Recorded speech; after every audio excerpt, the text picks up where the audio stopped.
have Papa Squirrel in the house. He's our on-the-ground media guy out at Sema this year. What's up, Ellis? Uh-oh. You're in trouble. Yeah.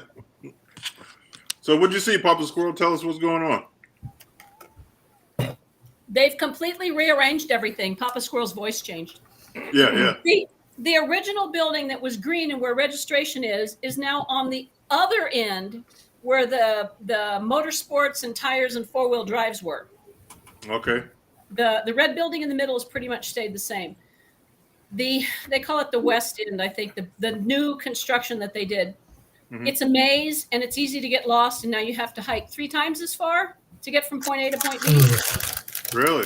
But they have dropped a Tesla tunnel underneath it. You can actually get in Teslas right underneath the tunnel to go from the end of one building to the end of the other building. Oh, yeah? Wow. Yeah, it's pretty cool. Lots of space. There are tables and chairs everywhere for you to sit down, benches everywhere. And you remember, we've never had Never been able to sit anywhere. The vice president of events for Sema said that there were about 1,600 exhibitors registered, which is a 15% decrease in net square footage of exhibitor space. And it shows. International exhibitors are still facing travel restrictions and slashed marketing budgets. So there's another reason we don't have them. Mm-hmm. Large companies are not attending because they know that the attendance is going to be down. So they don't think their market is going to be there. So they're not coming. Kicker and SATA and PPG, just a few of them that didn't show up. Mm-hmm. Honda booth. The Honda booth that's usually packed is got a few cars. You've got a lot of room to walk around the cars. Same with Dodge. It's kind of surreal. kind of nice because you can get down and look under the cars and not have people step on you. Yes. Yeah, that's like when I would go to the New York Auto Show on Media Day, and they don't have the stanchions up, and there's no public in there, and you can do whatever you want. It kind of like almost takes the fun out of it. 'Cause you don't have to fight with people, but you can get in anything. They don't lock the cars that they usually lock up. But we appreciate all the pictures you shared too. It's giving us the outlook of what's. Did you send the latest one of the Vegas bondage fountains? Oh no, I didn't. They have bondage fountains. The bondage fountains. They have all of the drinking fountains with a little red cover on it. It's literally padlocked. Oh God! They have padlocked all of the drinking fountains. Really? They require you to wear masks indoors, and they have employees wandering around with a little sign saying, "Please wear your mask." Really? Most everybody's. There's a lot of people wearing them. There's a lot of people ignoring them, and a lot of times when you're talking to the guys in the booth, they don't even have theirs on. So it's kind of like, meh, whatever. Did you guys see Dave Kinzig's display? We didn't get outside to see it because it gets too hot for me in the afternoon. But we How saw hot is it? Well, it's like 80 degrees, but remember, I live on the coast. 70 degrees to her is 70 degrees is too hot. Wow. I guess he's got those those Corvettes that he did, those two that he built from scratch. I saw some pictures. The front's pretty cool looking in the grill. Yeah. I didn't get out there. He posted some pictures with him and Foose. Yeah, I saw that. Yeah. Hey, Mike, how's it going? Good. I'm trying to eat something since I haven't ate since breakfast. Yeah. Oh wow. Now Mike is our other correspondent out on the grounds at SEMA this year. What'd you see? Well, they're saying a lot of the same things. There's, there's a lot of open space. There's definitely a lot of companies not there. But what makes it more open too is they have the new west side open. So the new whole area is 1 million square feet. Well, it's 3 levels, but it's only on 1 floor right now. So just the bottom floor, from what I can see. I don't think it's anywhere else. But like the South Hall was about half full, and then the other half was like registration. Really? So that's what they're using the other half of it for. But yeah, there's a lot of spaces, and there's still a lot of people. I think. I don't know what the count is. I've heard 100,000. I don't know if that's right or not. But people are spread out, so it's hard to tell. Yeah. it looked really weird seeing pictures of cars with nobody around them.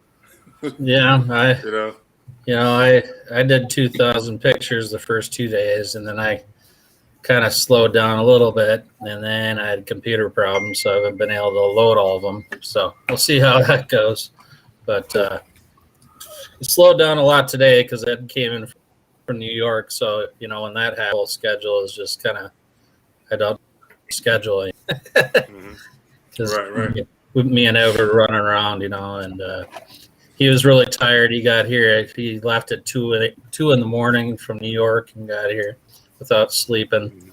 So he was really tired. So he's, you know, we just started the day today, but his body is telling him no. Yeah, I hear you. So there's a lot of walking. John, Did a ton of walking. Did a ton. So Need your walking shoes.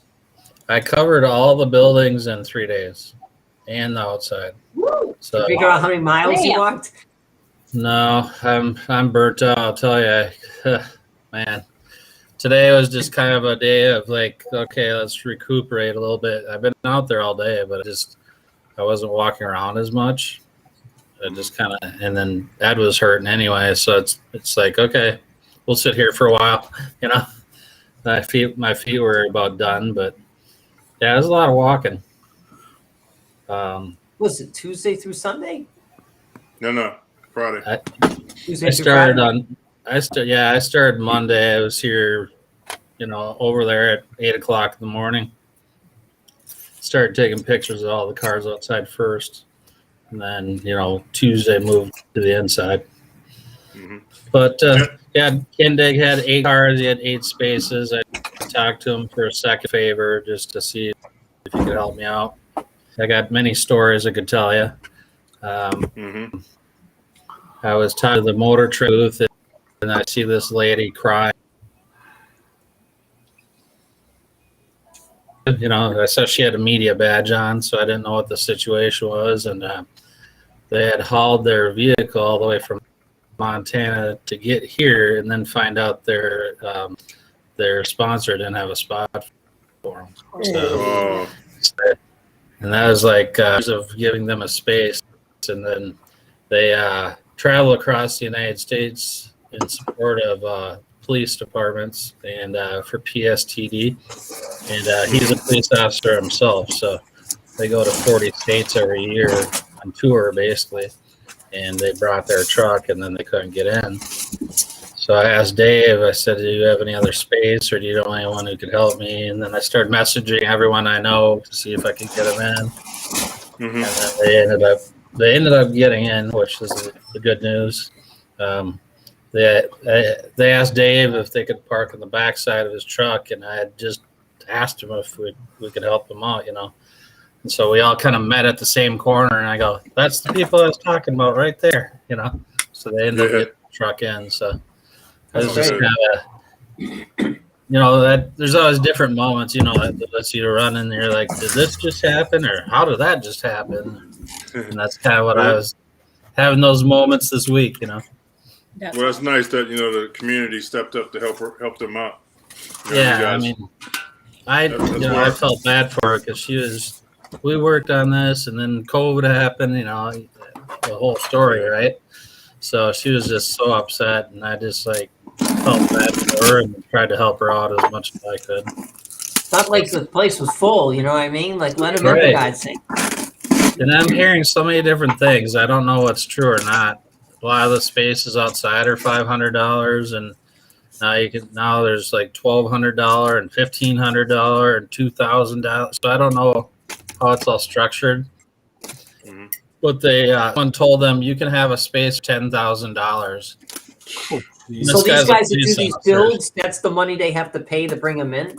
Supposedly that's what was offered, and you know, he's a police officer, so it's not like he's gonna have $10,000 just sitting around, probably.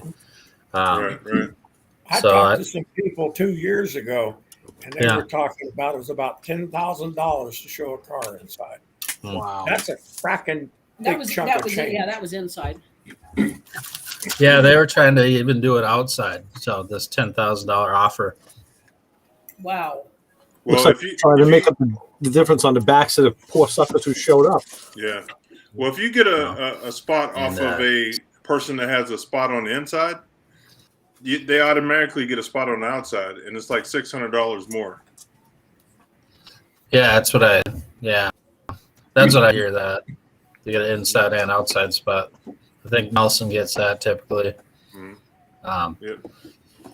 But, there's a lot of people who said that weren't going, and then they showed up. Like, I didn't see him in person, but I saw Mike Cotton was here somewhere, and he said he was originally. I can understand going on, but and then I saw Bogey was here, but I didn't see her. And Jeff Thisted, he wasn't going to be coming, and he got called by Motor Trend to come and be on stage on Thursday and Friday. So I talked to him, said hi for a few minutes, but I was kind of following Ed, see where Ed's going, but it's like that with everybody. Some people said they were going, and then I see them on there if they're there. Or some said it wasn't. And I thought you were gonna be here. I'm going because Lewis Lee's going, and then I find out you're not here. I'm like, Yeah, it wasn't worth me going. I mean, all the business end of it fell out. So, Well, I'm still talking to businesses. I'm trying to sell some stuff on my website if I can, and so I talked to some companies today. So. Maybe that'll help. We'll see.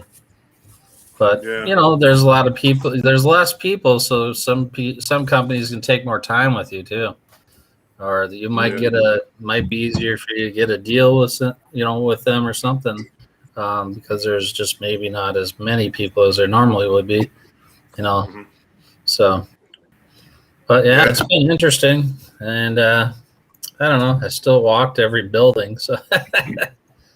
So how's that new building for what you've seen of it? The new building is, just like I say, it's on the lower level. It's 3 levels high, so I'm really not sure.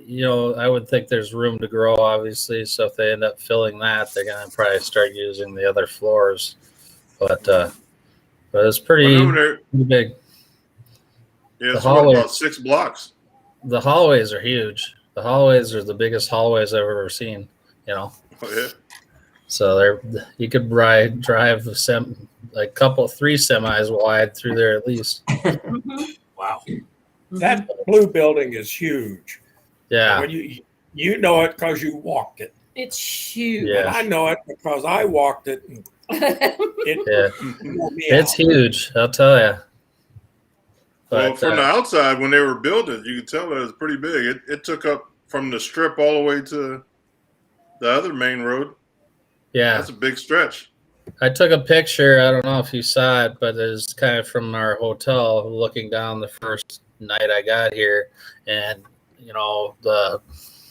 the new building that they built, it says the convention center on the side of it. So from the Circus, that's what I was looking at. There's a parking lot in front of that where they had some cars, but no one really knew that was out there. And then on the outside, do you remember there's like a back lot where there's a bunch of cars and trucks and the Supras and all that stuff were parked outside? Yeah. Gone. They're using that for like nobody back there. Parking. Huh? Yeah, so that area is gone totally. But you still can park your car, but not show cars. You want to pay $30? Yeah, I don't even know. Or 30 to 50. Like everything is expensive out here, right? Oh, now are you going to PRI?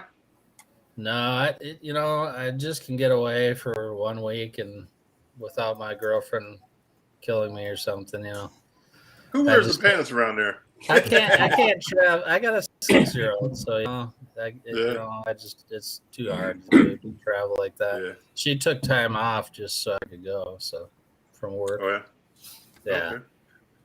But it's I'm trying to make some connections. I don't know if you saw some of my posts, but yeah, I was following you. Trying to get on with a couple people, with Cord Newman and Johnny Balmer. Get those 3 together, that could be pretty crazy. Yeah, right. So that's what I'm shooting for. we'll see if it happens. You never know. Yeah, I mean, he's got to keep moving. I mean, catch them when they're not busy. Polaris actually reached out to me that night because that's who Richard's joined forces with. And another thing I find interesting, Richard Rawlings has joined forces with Dub. I don't know if you knew that. Oh, really? Or not. And there's one other, I don't know if it's Polaris also that deal. So it's kind of a mega partnering deal, because a guy from Dub stopped me. He's like, go to the reveal, Gas Monkey. And he's wearing edge. I'm like, really? You're wearing? He's like, oh yeah, we're a partner together right now. I just thought that was it. Yeah. I think he ran his business into the ground. For everything he did, he was doing great, and then it boom, boom, boom, done. Well, it ran its toll. I think he, from what I'm understanding, we talked to him about it, but I don't think he renewed his contract with Discovery. But Discovery is hard to work with anyway. That's what I think. Mm-hmm. Well, I heard almost every employee walked out.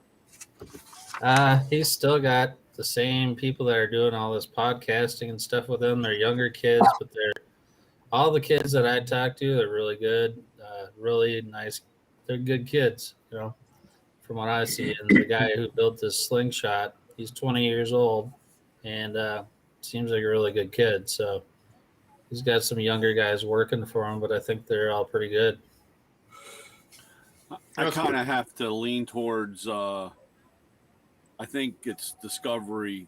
Those guys just take advantage of those guys and beat them into the ground to the point where they can realize, because everybody that's ever been on any of those Discovery channels or show-wise, when you talk to them, they lose their rights, they don't get paid, they just get beaten to death. And once they find the platform or the formula of coming out on their own, it may take a little bit of time, and everybody thinks that they're washed up. But I'm almost sure that as somebody that deals with a big Fortune 500 company and how much they crap on you, and you just take it. You can believe what you want on the internet, but I'm surely that they get screwed enough that they just say they want to move on. So how is the pre-production and the pitch plans for the Macobaniacs show going? You're gonna head up. I'm waiting for that. Unfortunately, it's in my agreement not to have something like that, even though that would be one hell of a show. So yeah, but you said you were fronting me in it, and that you were going to be behind the scenes. So yeah. That's what I'm waiting for. So they all get screwed. After listening to what's his name, Dan from Phantom Works, that is absolutely. I won't even watch the show anymore. I won't even give them the dime, the marking on my show. That's severe for treating. I won't watch any of that stuff. That's why a guy like Jesse James and a guy like Mark Warman, they self-produce. They open their own company and they control everything. And I guess that's the way to go. If you can do it. Yeah. Well, see, Mark started out that way. Jesse worked his way to that point, but Mark started out that way. Yeah. Right. Yeah, well, some of those guys are smart enough. I mean, like I said, some of those guys are smart enough, or they get hooked with the right group, or they get the right inside to do stuff like that. But that's I can't tell you how many times when Mako with the power block, that was such a great platform that we had. Yeah. And I sold a lot of tools. People would watch it on Saturday, or Sunday morning, and I'd get the phone call or see them on Monday. And when they were at our show, and talking with Power Block and with the guys in the motor from Mako, I was like, man, we sell merchandise is our number one seller, or that's our number one. That's the biggest growing thing right now is merchandise. And even back then, I was like, why can't we, sell the Power Block stuff, Oakley, on the truck, because Oakley did that. We were their trash can they took all their old stock and whatever they couldn't sell, we blew through it, and that's why we do really good with Oakley now. Now we can carry stuff, newer stuff, and but going along the line, it was just everybody wanted so much control, or they wanted to have so much of the pie that they just beat you. And it's like, why even bother trying to make it even better? And I wonder about something like that. It got me thinking, because unless it's like an anniversary shirt that's dated. Sunglasses, they're last year's model. Big deal. It's like shoes. So, me personally, I don't care. Brian, I got shirts from you that were from the 40th anniversary, right? They were like, they were older, but who cares? It's, I'm not wearing the shirt. If it looks cool, wear it. Well, that's what I'm saying. Maybe, you're going to wear it for years anyway, so it's going to be out of date in a year. Maybe it's just me. I don't know. But I agree. And especially like sunglasses. Come on. First of all, how much do they change? And second of all, does walking down the street, does someone ever say, "Hey, you got this year's Oakleys on"? No. Well, you'd be surprised. I did that back when I wore Nikes. I would buy Jordans all the time, but I would buy the last year's model. Yeah. But some of these kids will run up on you. Oh man, those are last year's model. I know that with shoes like that, that's a very niche group. I'm talking about regular pedestrian shoes, like stuff that you buy at Walmart or Tom McCann, wherever the hell you go, and just regular freaking shoes. But it's funny because I really wish I had that customer back. He had moved on and he's someplace else, but he was such a Oakley fanatic.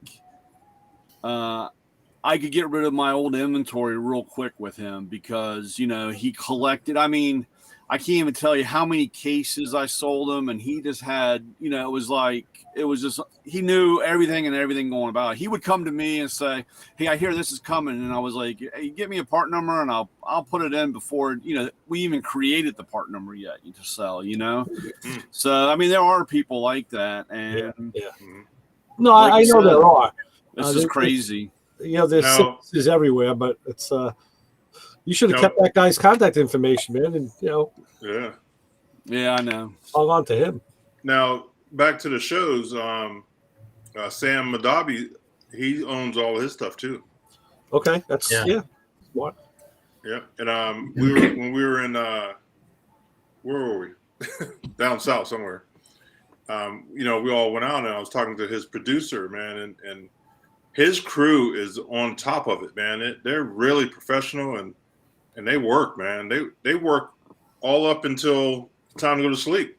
They put out a very good product. Yeah. Yeah. Yeah. That thing's on TV and within 2.5 weeks. Done. Yeah. Edited everything. Listen, they were editing and doing voiceovers the same day. We were done with the show, and I was seeing them in the hotel, and they're like, "Oh, we're going to go do voiceovers. We'll see you later on tonight." And they kept working. I think if it was me, I'd want to work the same way just so I could get it in the can and be done with it and then look to the next project. Yeah. Why let it linger? Do it. Get it done. The car show was over, and they from the stage, they called out a couple cars that they didn't get to yet, and they wanted to do it after the show. So they went and did the interviews with guys after the show. Yeah. So, Sam's on a mission, man. He's not playing around. He's a real deal. I like that work ethic. Yeah. Yeah. Hey, I posted a link on that private chat. This car show coming to Atlantic City. It's a auction and a custom car show. Okay. It's in February. I'm actually gonna try to go, not with my vehicle, but just because I haven't gone anywhere. You know what I mean? Because of COVID, and I still haven't been vaccinated and not planning on it. But I need to go to something this winter. Let your hair down. Yeah. What do you think? February 10th. Sema's is it 10th, 11th, and 12th or something? 10th through the 12th. Looking at that link, it looks like it's got some cool ass cars. I hope it's indoors. Yeah. Oh, good. Planet City inside. Speaking of cool ass cars, I forgot your name, but did Kindig have that pickup? They made the retractable roof there. They had the black C10. C10. It was there then. Be able to get a close look at it. Not super close. I looked at the Corvettes. I talked to Will about them, and they're going to make those Corvettes an actual production deal. They're going to try to make 10, see how they go, and then if they have the mold. They're going to keep selling them, and that's what their plan is. I like the grill area. It's pretty cool looking in the front. Yeah, it's a modernized 58 Corvette, basically. Is that a Roadster shop chassis? I'm trying to remember who did that. Yes, it is. Yep. Yeah. So it's something. They look really nice. I mean, they're very beautiful. Any Kendig, build you see, they're really nice.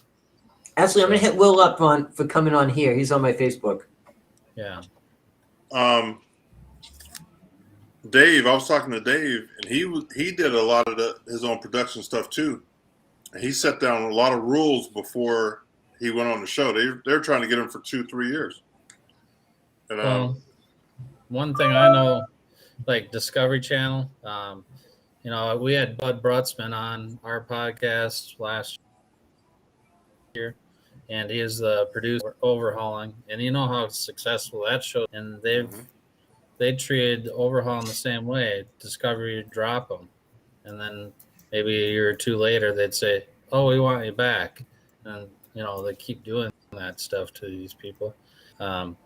They wanted to work with me to do the podcast, and then now it's like crickets, But that's just how I think they work. Yeah, the thing with that is they're not car people. They're bean counters, and they're about, let's get the money and let's screw everybody in between. Yeah. So yeah. Well, I don't, and they're trying to do different TV shows. I know Bud's making shows that I can't remember the name or something like that show. I might be messing up the name. I can't even remember what it is right now. But Foos makes several appear in that. What did you think about the 20 car Foos display? Did you see that? I saw it online. I've seen a couple pictures. Yeah. What did you think? Yeah, it was nice to see. Yeah, and they had 57 was nice. Yeah, I like his cars are so smooth, and they had one of his cars up on the lift so you could see underneath it. It's a 17-year build, and it looks exactly mint condition.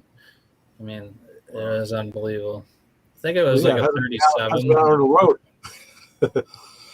Well, that's like what us mortals do, is like a 17-year build. You don't expect to hear that from Foos. Yeah.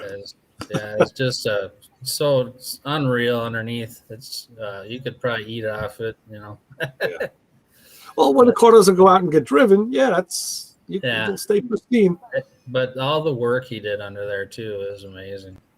Yeah. Did all this bracing, and it just was, Well, yeah, I figure when you do all that and you smooth everything and you grind the welds and you powder coat it, you're making it's art. I mean, it really is nice. It looked like art. I mean, I'm sure. Yeah, it was unreal. So my little fun thing, because I had Bud on, on our podcast right away, he saw me. He's like, "Hey, Mike." And then later on, I went over to the Foos deal, and of course out there. And so then he actually takes me on a little tour. So I thought that was pretty cool.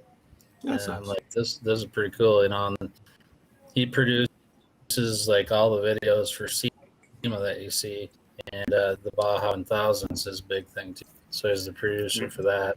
And so he had all these vehicles, 3 pretty rare vehicles. I said it would be hard to get them all together, and he got them to the show. And so I took pictures of all that. That's probably all on the website. Nice. But we appreciate you giving us the hit. Yeah. Yep. So Foos was drawing drawings. I didn't get, but they had a big screen TV so you could see him drawing. And I saw pictures of a big, pretty good sized crowd there watching that. So. Oh, sure. But yeah. He's see it. I've been running around. Amazing. If you can't afford his cars, man, his pictures are just as sexy. You know what I mean? Yeah. And I was with Ed today, and we ran into Bud. So I'm like, Ed was on Jay Leno's show, that the one or two times he's been on overhauling. So Ed met or shook his hand, and Ed's a lot older looking now than when he did the show then. And then we run into this lift because Bud goes, "Look at Chip's car under there. You got to go look at it." So we went and looked. And the guy that's standing out of the car was also on the show with Ed. And he's like, "Hey, were you on the show with me?" And it turns out the guy had been on the show with him. And talking about Ed Golden? Yeah. Yeah. Okay. So, yeah. So I don't know how many years ago that show was, but Ed looked a lot younger. Yeah. Didn't we all? Yeah, right? Yeah, we're all aging.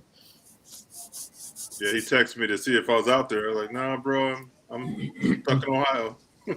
Yeah, I found out you weren't. I was like, "What?" Yeah. You talk about aging. A friend of mine, I see him regularly. He had to drop some stuff off yesterday. He comes to the house and he says to me, he's like, "Damn, you look old." Thanks. Oh, you got like these bags under your eyes. Like, I always got bags under my eyes. I'm tired. Like I said, if you looked in the mirror, now that just sets up, we're just going to battle in the kitchen. It's like, fuck. Thanks. Yeah, that's your buddy, right? Yeah. Thanks a lot. It was Arco trying to finish that car for the show. That hot rod he was doing. I don't know if he finished it or not. He was trying to get it done for the show, wasn't he, originally? Yeah. I haven't heard anything. Who are you asking about? Arco. Yeah. Doing that street rod thing. I had talked to them. They didn't, and like they usually do. The RU Radical guys, they didn't run this. So, I mean, here's my prediction. Next year is gonna be crazy. Oh yeah. All these builds that did come this year are gonna try to go next year. They're gonna have to try. They're gonna be fighting for spaces because I don't know where everyone's gonna go. Yeah. I think it was canceled last year, right? Yeah, it was canceled last year, and this year. Yeah, I thought it was going to be real hot this year, but they started playing around with the different COVID stuff. So, well, I don't want to upset anybody. Don't expect change. Okay. Yeah. I hate to say it, but I think you're right. Don't expect any changes, and we've got a terrible next 2.5, 3 years. So until something happens extremely major, I don't want to sound like Chassis John here, and I'm not going to take his place tonight, but I'm just going to tell you right now. Well, there may not be a SEMA because I'll tell you why. Like I said before the show, John is out there, and a guy that I work with, who is John's counterpart. John is shorter and a little wider, and my buddy Chris is tall. He's 6'9" and thinner, and they're exactly the same. They fall in exactly the same on politics, especially, and one is as loud as the other. So he sent me a picture of the two of them sitting in the casino yesterday, and I said, "That's it. Vegas is spinning off the axis right now. I see either you two are going to jail, or you're going to get elected. I don't know." So they may just shut it down for good. I don't know. Yeah, things don't look good, man. It's just terrible. Well, like I said, I hope I'm wrong, but the way I see things around here, being in the heartland of all this chaos. Yeah, you're right in the mix. Dude, it's not very good. Now, if they could just get out to the port and friggin' start emptying those ships so we can get product, that would be great. Have you seen those pictures of all those ships out there waiting to be unloaded? Yeah. And think of it, until they're empty, they can't bring empty ones back so they can fill them and bring them back again. A lot of them, Scott, are one-time use. Yep. Oh. Yeah, I know, because a buddy of mine buys them and makes storage facilities out of them, and he buys the ones that they can go one way, and that's it. Yep. A lot of them are like that. And then recently, I thought there was some containers that fell off another ship somewhere. A week ago. It happens regularly. Yeah, one of them lit on fire. It was a big chemical fire about a week ago. Well, I think that's part of Vinny. Vinny, it fell off the boat. Yeah, right. So you want to get a kick out of something? So it was just today they posted JVC and Kenwood are going to start making radios or stuff in Japan instead of Indonesia because they can't get enough product made. And get this. Nice.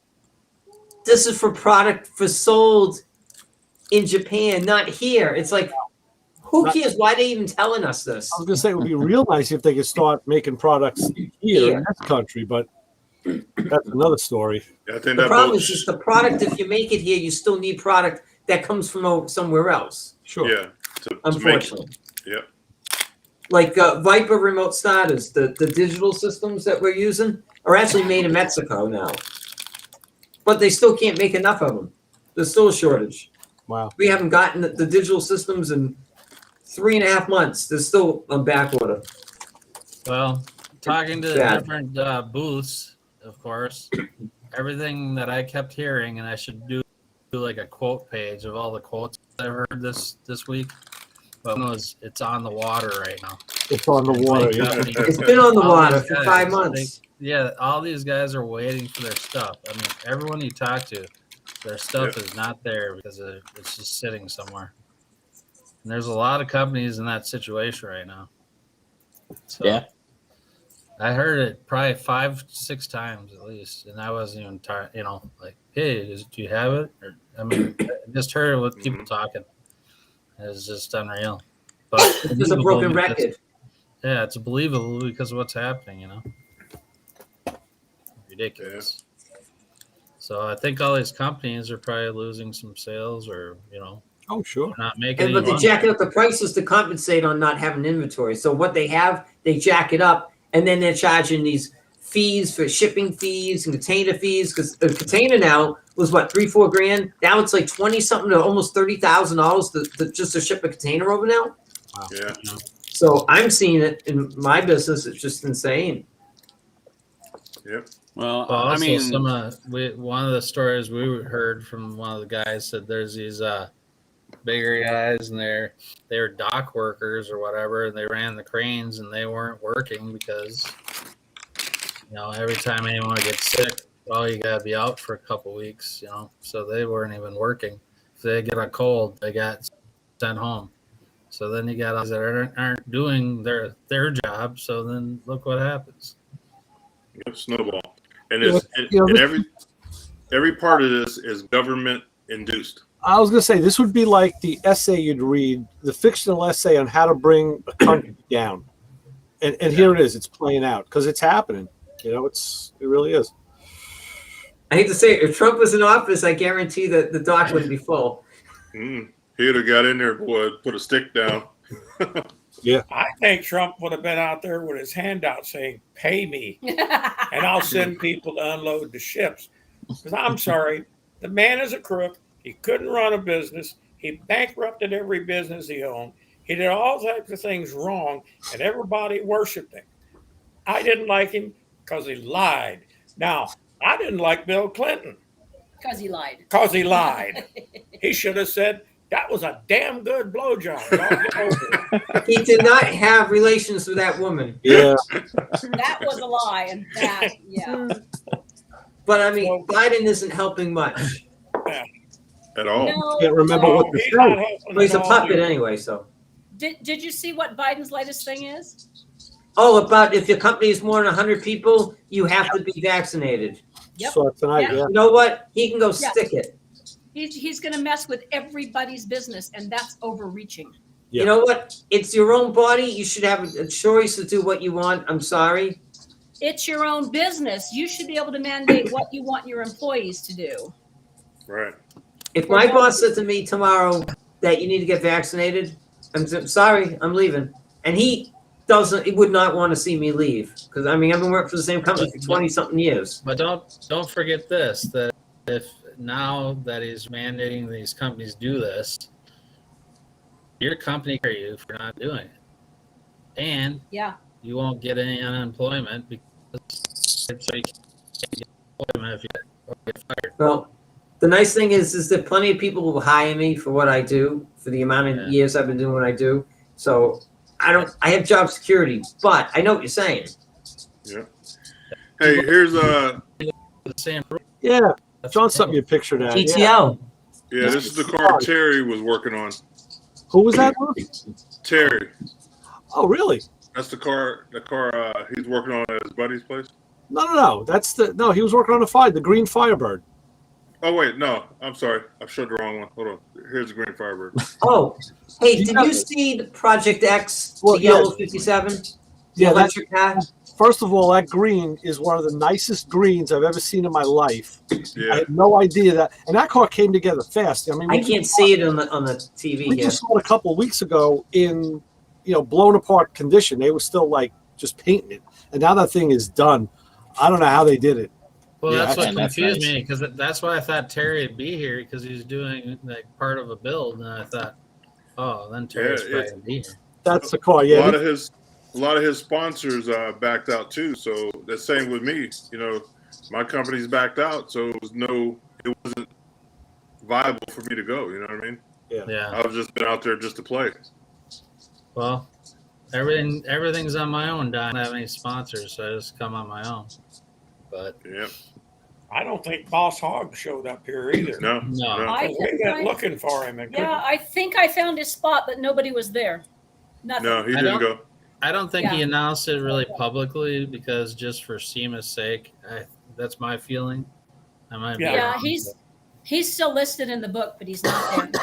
Interestingly enough, while SEMA says wear a mask, but we're not checking vaccine records, Apex won't let you in unless you're vaccinated Really? and can prove it or take a test. Oh, there's Yeah. fake cards for God's sake. So why even bother doing it? That's why a lot of Exactly. companies didn't go. Yeah. But Nelson will be at PRI, so I'll Yes. be over there. Where is that show? It's in Indianapolis. Yeah. Isn't it Coming like up. December 9th through the We can't make it this year. I'm going to look into it next year. But Did you see Yeah. Project X, the yellow 57 Chevy? Yes. So December. did they do a nice job putting this electric motor in this? We can next year. Yeah. So what they did is they made it so Guess you we could gotta help actually them out. bolt the engine right back into it. A regular, So it's got a regular Actually- transmission still in there? so basically the next crew that gets to work on it can rip everything out and put it back to a You gas. know they're going to rip it they out. could. They could. Everybody's pissed about that The car. dash was really cool. I like the dashboard. I thought that was very nice. That was cool. So just like any other thing, they've always disrupted everything with that car. That was the purpose of the car. It was bought in test project. 1965. Right. Hot Rod bought it. $200. Yep, 1965, and they made all these changes. So when people went from carburetor to fuel injected and stuff like that, people got upset. Yeah. So people just get upset about everything. It's just like anything. If someone I don't doesn't know. like something, they're going to complain online. I don't I know. like what they did with the opening up the taillight was where you plug in. That's a good idea. I mean, as far as the 57 goes, I mean, nobody asked me. I think the car should have been left as a legacy and left Should have a big block or something in there. a piece of history. I think it should have been left the way it was. They With could a have big blower or something. They could have done any other car, but I understand why they did it. Also, that also makes Yeah. sense. Well, it is Well, the way of the they're definitely future. I hate to say it. They're definitely getting press about it because, and look at how many people are talking about it. You know what Oh, I'm of saying? course. So it's Yeah, just everybody. one thing. It's a disruptor car. That's what What it they is. should have put in was that new Chevy big block freaking crate motor. You Yeah. see that thing? They Right. should have. That would have been the cat's And then they ass. could have switched So- to electric. But the Yeah. theme is that's another thing. If I talked about words that I heard at SEMA, electric cars. That's even Jay Leno's pushing it. So I mean, he talked about how great electric is. The classic car people can drive your cars on the weekends because that's what you do anyways. That's what he's trying to say. And during the week when you're sitting in rush hour traffic in California, you're not going to be polluting anything because it's clean. And that's what he thinks people should do. He thinks it makes sense. I mean, he's obviously talked to the Ford people a lot because, Mhm. That truck they did look pretty nice. Yeah. Let's put all that good pollution from the power companies in the atmosphere so we can drive green cars. Yeah, Yeah. right. Battery disposal. There's a lot of arguments on all that stuff, and I agree Yeah. with you. There's There a lot is. of things they got to figure out before everyone has an electric car, like the grid. They're going to be. Yeah. Oh, the Two grid, cars can- absolutely. You only have enough power to do two cars in a city block. you know, you're not going to be able to. Everyone's not going to be able to charge their car right now. Well, not only that, Mike, but since you mentioned the city block, if you come to New York, go to Queens and Brooklyn and the boroughs, most of the people park on the street. You will see cars lined up on streets as far as you can see. How are they plug it in? You know, long extension cords. Yeah, long extension cords. Right. But they'll There's be a lot selling of- the copper for recycle. Yeah. Well, I electric mean, cars are going to be no good in a zombie. there's even a company selling an electric engine for a hot rod, and it goes inside like a fake engine. No, I just saw pictures of that Yeah, yesterday. they're selling that thing between $50,000 to $75,000. oh my God. Oh, it's that much? For And it that, goes 50, and it goes inside. Wow. And it looks like a whole engine block, but you actually have an electric motor inside that thing. I saw it here at Sema, and I'm Yeah. looking at it and I'm going, you better put some exhaust headers on that are Yeah. full, because if your exhaust headers stop, it's going to be a little obvious. Yeah, well, it's gonna be quiet. Yeah. Oh God, yeah. Well, that's what the Bluetooth hookup is for, so you can pipe in the sounds of acceleration. The And big it would be speaker under the fast hood. because Yeah. electric Well, they had motors- that. Let's all They had get that on together. the- Let's all get together and design something that makes noise, and then we'll be millionaires because no one's doing it as far as I know yet. There's got to be Yeah, someone. Tesla is. Tesla. Yeah. Tesla has a option kit that you buy, and it's a rear muffler speaker that you bolt on the bottom of the car, and it makes it sound like it's got a motor in it. Well, Did you Well, ever see- Actually, Bogey and the Pixie Dust girl put the That's girl. Oh, that yeah. stuff. Faye. Oh, I'm yeah. sorry. Well, I mean, I really like. I mean, I watched the show. I'm sorry, I just named, but yeah. Faye and they just did it last week. They had a Tesla 3 or whatever, and Yeah. they put a new screen in, and then they put the optional exhaust. That's I right. think Because that- on their web feed, they called you the brownie buddy. Called who? They called you their brownie buddy. Oh, okay. So yeah, it's all right. Don't worry. I don't know what a brownie buddy is, but all right. Well, brownies, you know, chocolate. Do you ever Oh, read oh, Pearls oh, before Swine? What's that, Papa's Girl? Pearls Before Swine. Yes, I love that code. It's one of the ones I read every day. That's not the one I saw, but the other one looked more like a Chevy Small Block. Come on, but- Scott. We're talking cartoons. Sorry. Come on, Papa's Girl. Get back. That's one of my favorites. They were talking about people getting run over with the electric cars because they were too quiet.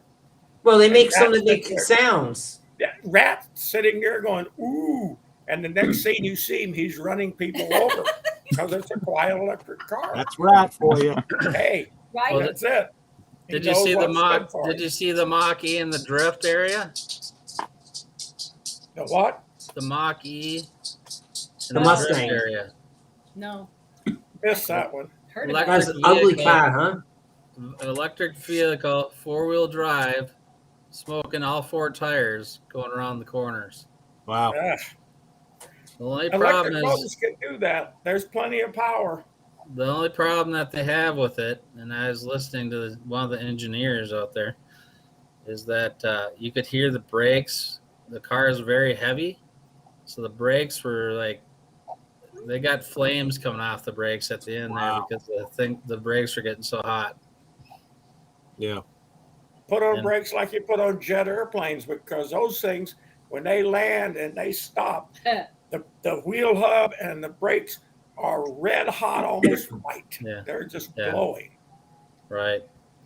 I was and under the that assumption when you get off the gas, the electric motor brakes itself, that it doesn't need brakes, or it shouldn't need. It well, has they're to be trying to designed stop do this that. darn thing, and you can tell it's making some pretty bad noises for the brakes.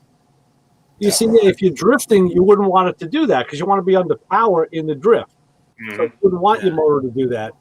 Well, I shot some video. Eventually, I'll get it uploaded. It's going to take me weeks to get all the video that I, upload. But I do have the Mach E doing all that stuff, so you guys can watch it. Sweet. So, What up, Terry? Harry's in the Okay. house. what's up, Terry? Hey, we were looking at that Camaro, man. It's pretty hot. Or Which not one? the The Firebird. Chevelle? The Firebird. Oh, that green Firebird. Yeah. How did that car come together in that short of a time? I mean, last I saw it was a part that was being painted, and now it's done. Well, you got to remember that car was supposed to be at Sema last year. Uh-huh. They started working on that car last year, but being a Sema didn't happen, they pretty much put it on hold, and they were building those I call them Char Challengers. The Chargers, the 69 Charger skin over a new Challenger. Yeah. And I guess it was a couple of months they started getting back into it to get that car, like going.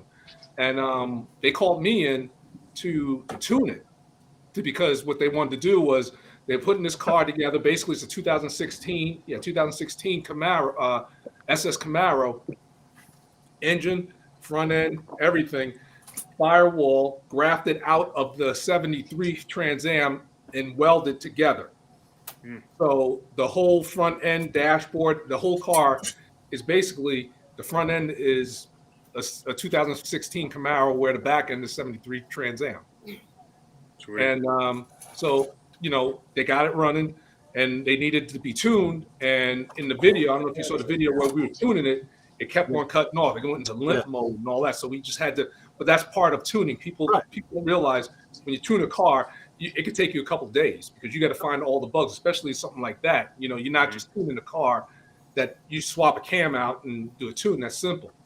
But when you got to cross off all of the VATs, you got to cross off because now the engine and computer's in a different car. So the security's got to be turned off. All those little things like the limp mode, like anything possible that you could think of, it's going to take a little bit of time. So we got it going, and then they rushed. They weren't going to start working on that car basically until they were able to drive that car, because last thing you want to do is drive that, try to tune that car when it's all done up in green and looking all beautiful. So they went to town on that car, man. Back and forth. They had me come in because I don't know how many second gen Camaros. So he was just like, Terry, can you give us a hand with electric windows? No problem. Terry, can you give us a hand with suspension? No problem. That back balance piece that they did where the exhaust cutouts were, I pretty much cut those out and I welded those in. So, I got my hands on that car a lot, and hey, listen, when you have that level of car and they want you to work on it, you say thank you. Yeah. So, Terry, I got a question for you. Now that we're seeing pictures being posted of Sema, how many times have you been scratching and I was going to come on here and say, Lewis, we made a mistake. We should have been out there, buddy. Look, man, I was wearing my sweatshirt today, right? And a guy at the store, he's like, oh, man, you're supposed to be at Sema. I was like, man, shut up. A lot of people who said I missed you guys. A lot of people who said they weren't going to go. I see pictures of them. Jeremy Winters is out there. Tetz is out there. Well, we knew Kevin Ossie was going to be out there. What's it called? Record Ron from Garage Squad. He called me up. Terry, where are you? New York. Cotton went too. Did you see that? I didn't see him, but he posted that he was at Sema. Yeah. And he said he What's wasn't up, Lenny? How you doing, Mike? He's like, no way. I'm not going. And then he's there. Yeah, I miss you, man.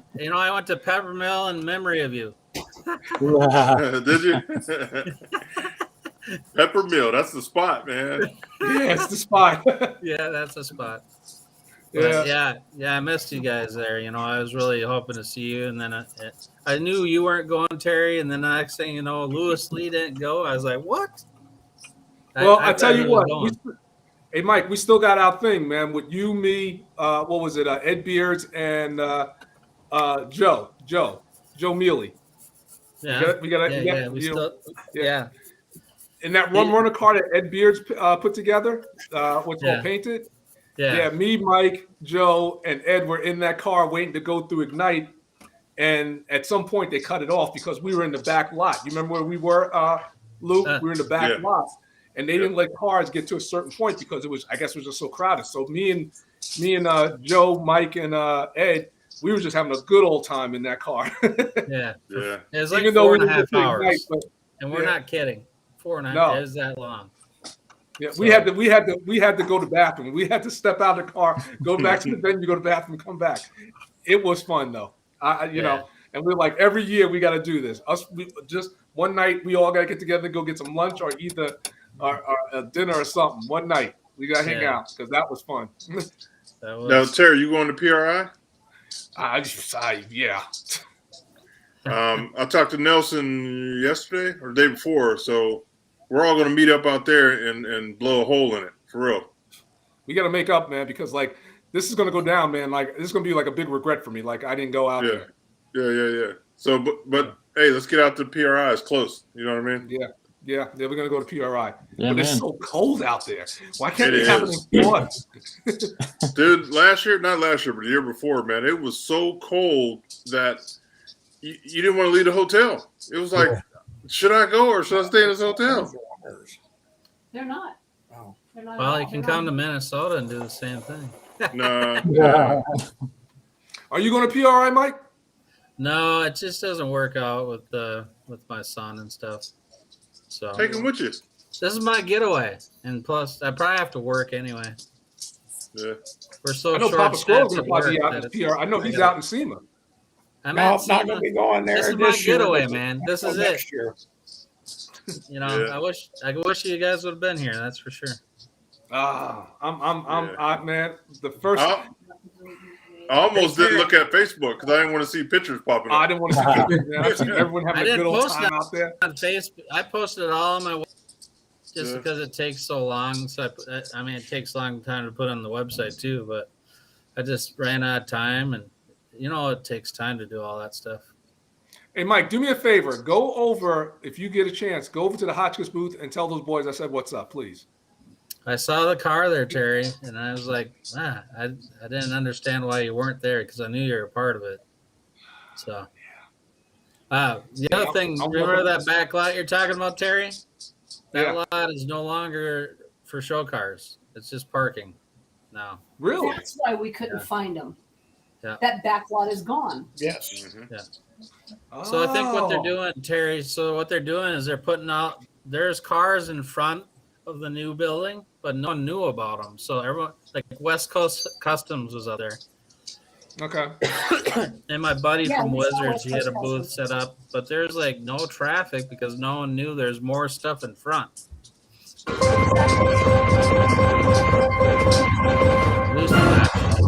Or whatever that was. It sounds like some 80s game, arcade game. Yeah. Like my, Galaga boys or from something. my boys from West Coast, they haven't been going the last couple of years, and now see them popping up on pictures. I'm like, text them, like, hey. What did Ryan have there? They did a whole bunch of stuff. They had a big stage set up in front, actually. Yeah. In the front of the West Hall. I was there. I was getting ready to leave, and I hear all this music playing. I'm like, what the heck's going on? So and it was West Coast Customs back there, but I didn't see like any of the main guys. Yeah, my boy Big Dane, he's there. He hasn't been in a couple of years, so I wish I could have met up with him. Q's out there. Q's going to come on the show next week.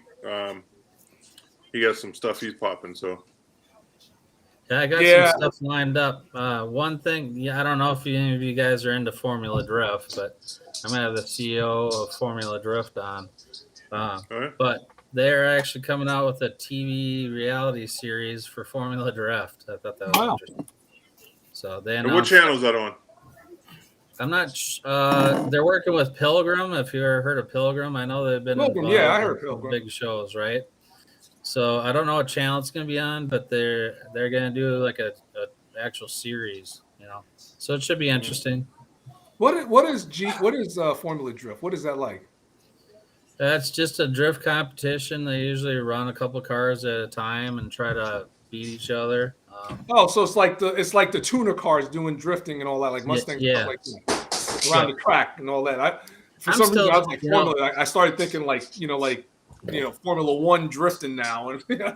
Yeah, I'm kind of out of the element too. You know, I don't really follow that, but it's like he's kind of a pioneer in that industry. They brought from Japan to here, you know. So it's like, hey, you know, I'm willing to give it a shot. Me and Jeff are going to interview him and learn a little bit about learn.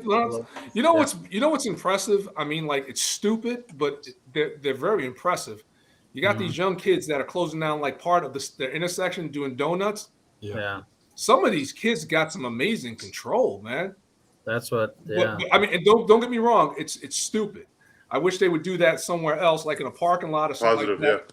But I mean, but to watch them, I mean, yeah, you see one every now and then smack into a pole or something like that. But for the most part, these guys are just drifting back and forth, and then they flip it around and they take off down the street, like just drifting onto the highway and everything like that. And I'm just like, it's like watching these guys, you know, like in New York City, you closing down like a main road doing stunts with the motorcycles at like 90 miles an hour, you know, like sitting on, you know, it's cool to watch. It's stupid, but it's cool to watch. Yeah.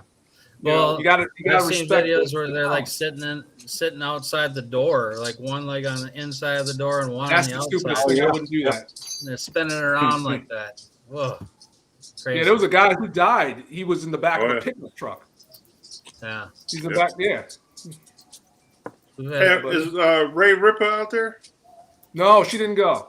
I talked to her the other day. She said she wasn't going to make it out there. Oh, okay. Man, have you seen some of her work she's been putting out? That bunny was pretty cool. Yeah, man, she's no joke. Yeah, she's the real deal.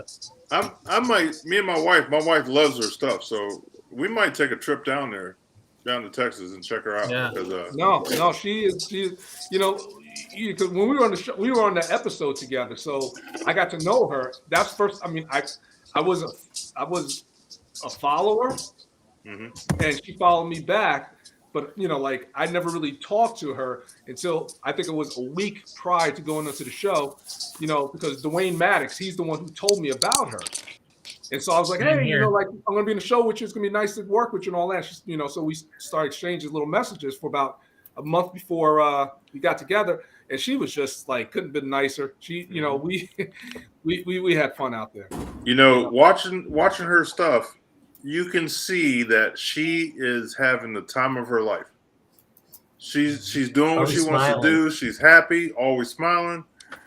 She just gives you up feeling. You know what I mean? Like, okay, yeah, let's roll. Yeah, she is. But I tell you right now, you know, like, she ain't the one. I mean, like, no one's getting over on that girl. She will punch you in the neck. she will put you in your place. You know. One thing. What you mentioned, Dwayne, they did have a Miller Welder booth, so I don't know. You know, it's a local. He said it was a local company that they sent there because they didn't want to lose their spot. Like, if they didn't go, they'd lose their spot and they'd be bumped off somewhere far. Well, that's why I'm wondering, how is Nelson going to keep his spot then? Well, I think he's still paid for it. He's still paid for it. He just ain't there. Right. They wouldn't give him his money back. Right. 3M thing, by the way. I went up to a 3M booth. Oh my gosh, it's like it was smaller than Nelson's booth almost. You know. Wow. You know, I mean, for space, and this is a big company, right? All the big dogs. They played the same price, and so they could keep it for next year. But I just thought it was crazy. I'm like, I said to the guy, where is everything? Go, this is it. They had like a TV screen and like just a little stand. That was it. No products or nothing. They didn't have products. This is the weirdest thing. Yeah, I tell you, I'm regretting it. If I could do it, I would go. I'm looking at how much fun. Ray, you're coming with us, aren't you? It's in the work. Yeah, I'm thinking about it for sure. Yeah. Well, I'm going to tell you right now, there is definitely less builds. I mean, there's definitely less cars here. So, I mean, if you're going to look at the cars, like, you know, I do, there was, I feel, less stuff here. And this is how it was, I guess. Well, I'll tell you what, next year we're going to have an entourage because we're going to blow that bad boy up. You know, right. We're all hanging. We'll get Ray. I'm telling you, we'll start a big, I mean, we're going to have a group. We're going to go through. We did that with when Ed Golden, I don't know, Dave Turin. We had 2 marketing. Golden's out there? What's that? Yeah, Ed's out there? Golden's out here right now. He's actually staying in my hotel room. He is actually out with it. He's meeting up with a friend he hasn't seen in like 40 years. So, Yo, that room looks. I don't know what room are we talking about. It looks like circus. I stay cheap, man. At least there's no nothing wrong with that. cockroaches here. No cockroaches. Hey, nothing wrong with that. listen, as long as they have a seen- Pepsi for me to get in the middle of the night, I'm cool. Listen, they had on the SEMA website, Circus rooms were like $69. Wow. Night. Yeah. If you were lucky to get one, a lot of the casinos sold out. A lot. Yeah, so when I was doing my passes, when I was, registering for my pass, it pops up that you can get the flight and the hotel, and Circus is like $69. It's pretty cheap, but my total bill, I've been here since Monday, and after everything and charges, I'm up over $700. Yeah. So, Louis, we ain't got to worry about that because you're gonna have your school bus ready. Yo, we're gonna be schooling it down there. Hey, I'm trying to tell you, it might be on, man. There was one school bus that I saw here. I didn't see it until today because it was on that other side. Was it Horny Mike's school bus? Yeah, right. It was some other group. They got some weird. They have some weird builds. They got like a chia Bronco, like actual chia leaves growing on the thing, covering the whole thing. Oh, I saw that. Yeah. I saw that. They have some weird builds, I'm telling you. And I'm like, what the heck? But they had a bus too. Jim LaStella, he says he's got to go, but he wanted me to come on and talk about that sandblasting that I did. Jim, don't leave just yet. Oh, yeah, the wet blast. That's great stuff. Yeah, that guy comes to your house and takes care of it. Wow. That was soda blasting, right? Yeah, he used there he is right there. Yeah, he used on the bottom half, he used Black Beauty. See, the funny thing is, he sandblasted that car when I first got it, but it was a driving car, so he didn't go crazy. So I just wanted to see what parts, because it was in primer. So I just wanted to see what parts I would have to replace. It turns out that I had to re-sheet skin the whole car. Oh, wow. Yeah. Terry, I don't know if you realized, I left a comment on that video. But I don't know if you realize that that's me doing it, because it's not a Motormouth Radio account. It's like Ray, something like that, or yeah. Yeah, I did see that. I didn't get a chance to answer it because, I'm going to answer it probably this weekend. No, I don't mind. I just want you to know that's when you see it, that's me. I knew exactly who it was. It said Right. I think it said something about drummer or something. I forgot what it was. I knew it was you. Okay, that's all. That's all I want to I knew know. it was you. Yeah. So what we're gonna do is that car. I don't know if you saw the damage in the video. I'm so glad I beat. You know how much that guy wanted for that car? I mean, it was a running 68. It was a running 67 Chevelle. It had a 350 with a 4-bolt main. The guy wanted 8 G's for that car. Wow. Yeah. He wanted 8 G's for that car, and me and him almost got into a fist fight because I told him that his son sucked. Oh. Because you know what it was?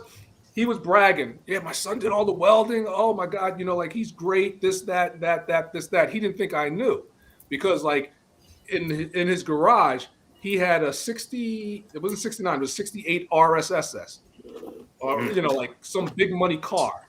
Mm-hmm. And he was just like, yeah, my son did all the welding. This is professionally done. Such and such and everything like that. And I said to him, I just looked at him, and I said, your son, he did all these weldings, the weld? He goes, yeah. I was like, your son sucks. Yeah. And he was like, what do you mean? I was like, I think it said pretty clear. Your son sucks. If you sitting out here bragging on your son in this work, your son sucks. You need to watch your mouth. No, I'll say it again. Your son sucks. Say it like it is. Really because here, you're so nice, Terry. What the heck? No, because here I am. He had me drive all the way. It was in Long Island. Had me come all the way out in Long Island. And I said to him, please let me know the imperfections of this car, because I'll still come, but just be truthful with me. And he says, oh, there's none. It's perfect and all this nonsense. And so I said to him, you had me come all the way out here. Now, I'm sitting here looking at a couple of big money cars in really good condition. So that means what a good condition car is.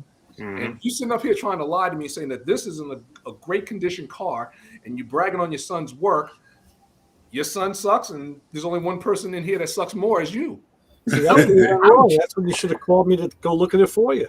You know, but you know, the thing was, you know, like I was there. This is way before. I don't think, did we know it? I don't think I was on the show at that point. I don't know. I'm not sure if See, that's why we bring this show together, so we have a network. Yeah, so yeah, I'll get you next time, right? But so I told him, he goes, I said, look at this. That's like, you know, like I pulled back a little bit of rug. Look at the welds on here. I said the trunk. I took a screwdriver, was able to pop the weld off and everything like that. And everything No like penetration. that. You're gonna tell me this car is in great condition? I said to him, this is what I'm gonna do. I'm gonna make you an offer because I knew I had him because he had to get rid of that car. He had like a day to get rid of the car. He had to get rid of the car. I went out there on a Thursday. Saturday, the car had to be gone. And I said, this is what I'm gonna do. I'm gonna give you. You know, like I'm going to make you an offer, and if I'm going to walk to my car. If I get to my car, there's no, oh, Terry, come back. I thought about, no, I'm getting in my car and I'm jumping in and I'm leaving. All right. $1,500. Have a good day. Wow. Right? And so, you know, like, what's it called? I went to my car and I was walking. And he was like, all right, Terry, come back for a second. Let's talk about this. You know, could you do $3,000? I said, no, the best I can do is $2,000. I'll give you $2,000 because of what the car is. And the car has potential. But I'm pretty damn sure this car is going to have to be re-sheet skin. I mean, quarter panels, everything. You know, and you got to get rid of this car. You know, well, you shouldn't say my son sucks. I said your son sucks. Son sucks. You know, stop bragging on him. You know, this isn't even beginner work, man. This is horrible. So let's stop talking about your son. All right. And so I said $1,500. That's what gets it. I'll give you $2,000. That's it. Would you give me $2,500? I'm gonna start walking again. Okay, $2,000. So I gave him $2,000. I said, we both know, you know. And like I said, the only reason I'm giving you that is because of what this car is.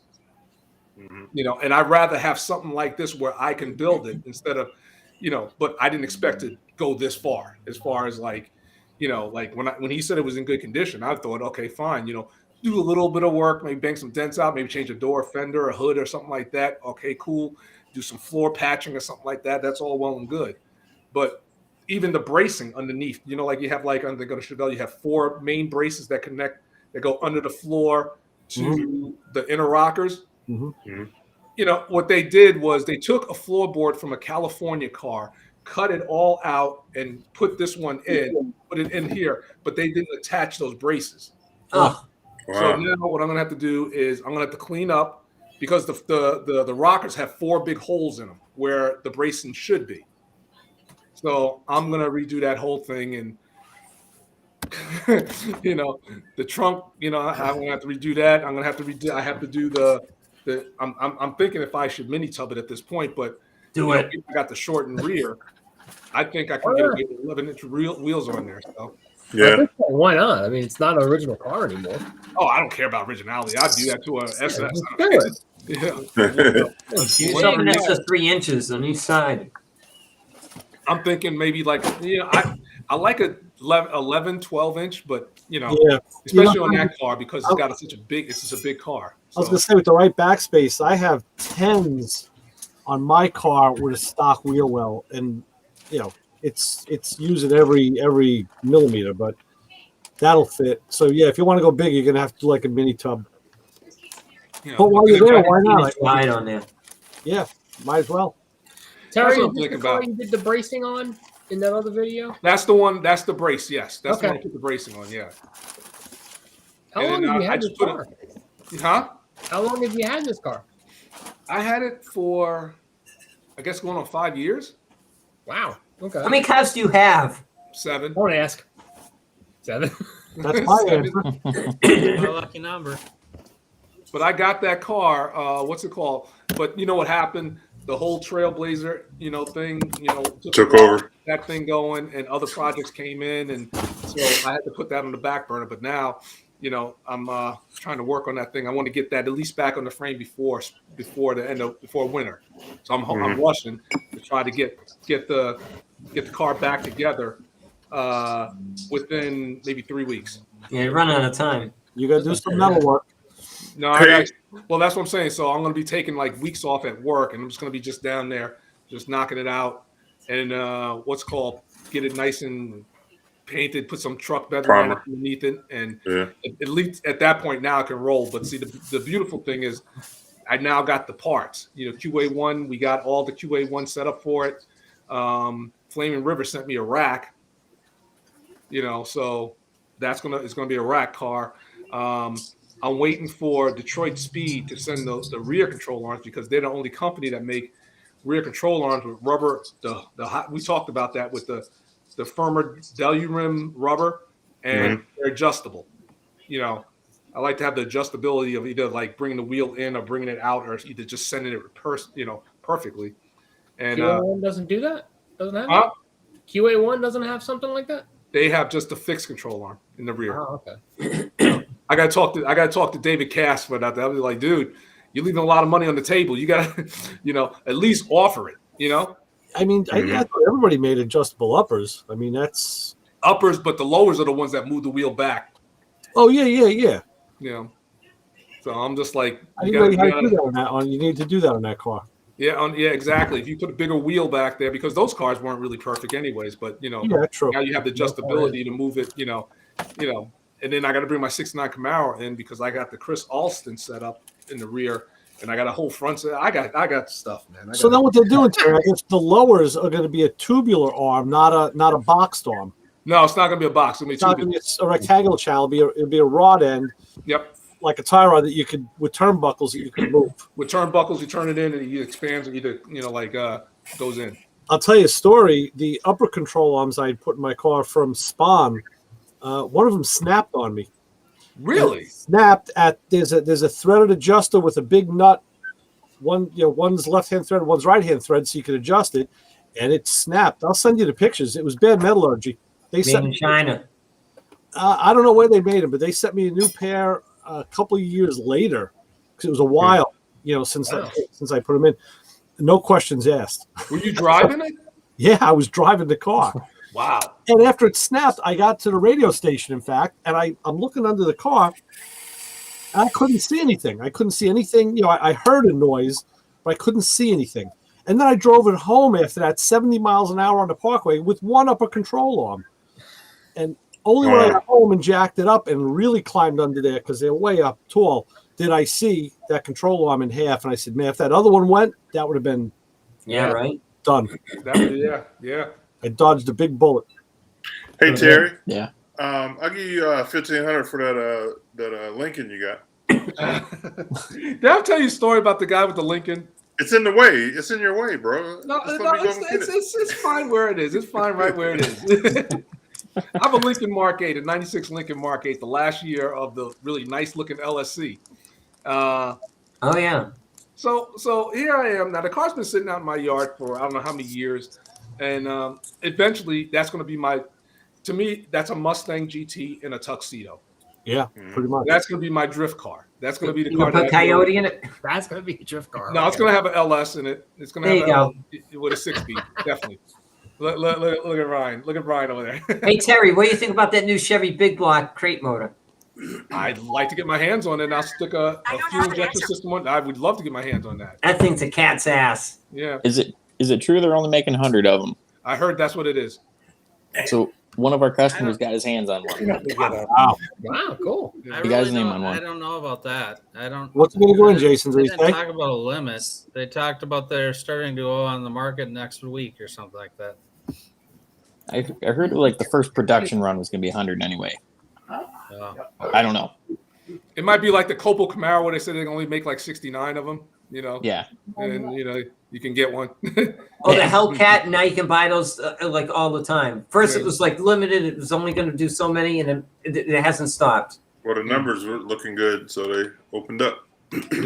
Yeah. Well, Chevy supposedly was going to be before this electric craze. Let's do the biggest and baddest, and then go out with a bang. Right, that's what I read on it. Yeah.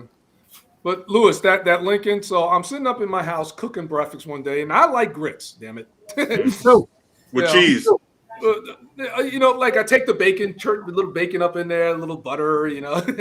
So I'm sitting up there eating grits. Now, if anyone who has grits, they know that it gets cold, it's over. It's a wrap. You got to eat it. So a guy knocks on my door, right, and he says, "Hey, how you doing? I was wondering if you speak to the owner of the Lincoln." I was like, well, I'm going to Lincoln. He says, well, like I was thinking, like I come past every day and I see the car. Would you be willing to sell it? And I was like, I'll be right outside. This is like maybe like 3 years ago. And I said to him, he goes, oh, I love the car, such and such. Now, the only thing wrong with the car, the reason why I stopped driving it was because the air ride works. Oh, yeah? Really? It's the brake line. The brake line broke. And, I had other projects and it just sat. I just haven't got to it yet.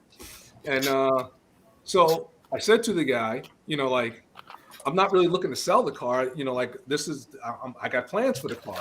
And he goes, I used to have one. My brother had one. We love Lincolns and all this stuff. So he was like, give me the whole story. And this is the LSC with the cat's eye lights and everything like that. This is the rare model and all that. So yeah, I know exactly what it is.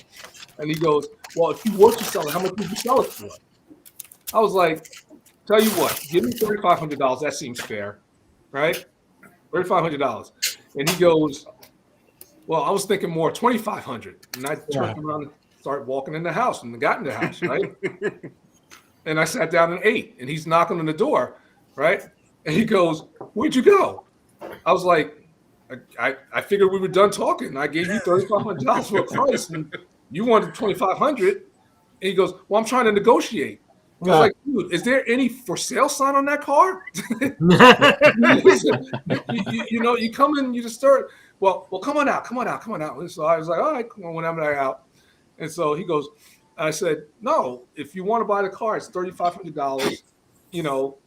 I'm really not looking to sell it, And then he goes, well, there's a start, right? I was like, it starts. So he goes, well, I'm going away. He went away. This was on a Saturday. Or Saturday.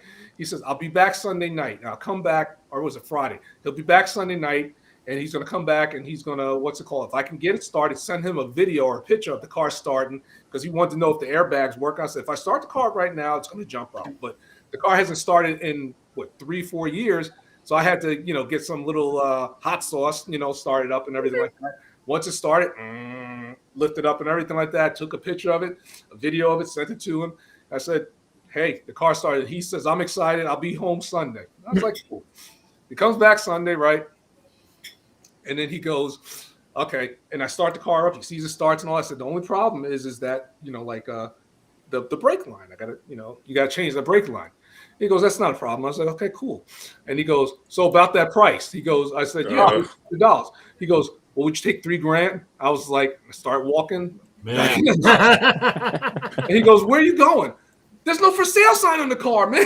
I gets it, man. Don't come knocking on my door no more if you're not going to. I don't want to sell it price. Take it or leave it. No, I mean, look at them. I mean, the car's in good shape. It's just, like I said, you start the car up. Lincolns are going up now. I'm looking at that, and everything's going up. Get rich off the car, but I mean, I like the car. You bought it for a reason, yeah. Yeah, I had the car all through college. You bought it because you need another car that you don't have time to work on.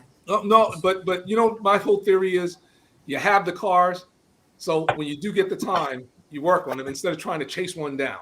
Yeah.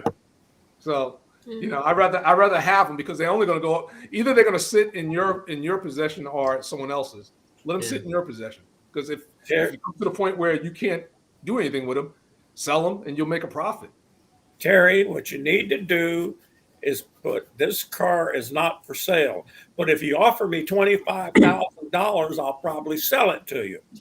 What a ridiculous and stupid price. I think he got the idea. What's it called? Because once I got back in the house, I haven't heard back from him.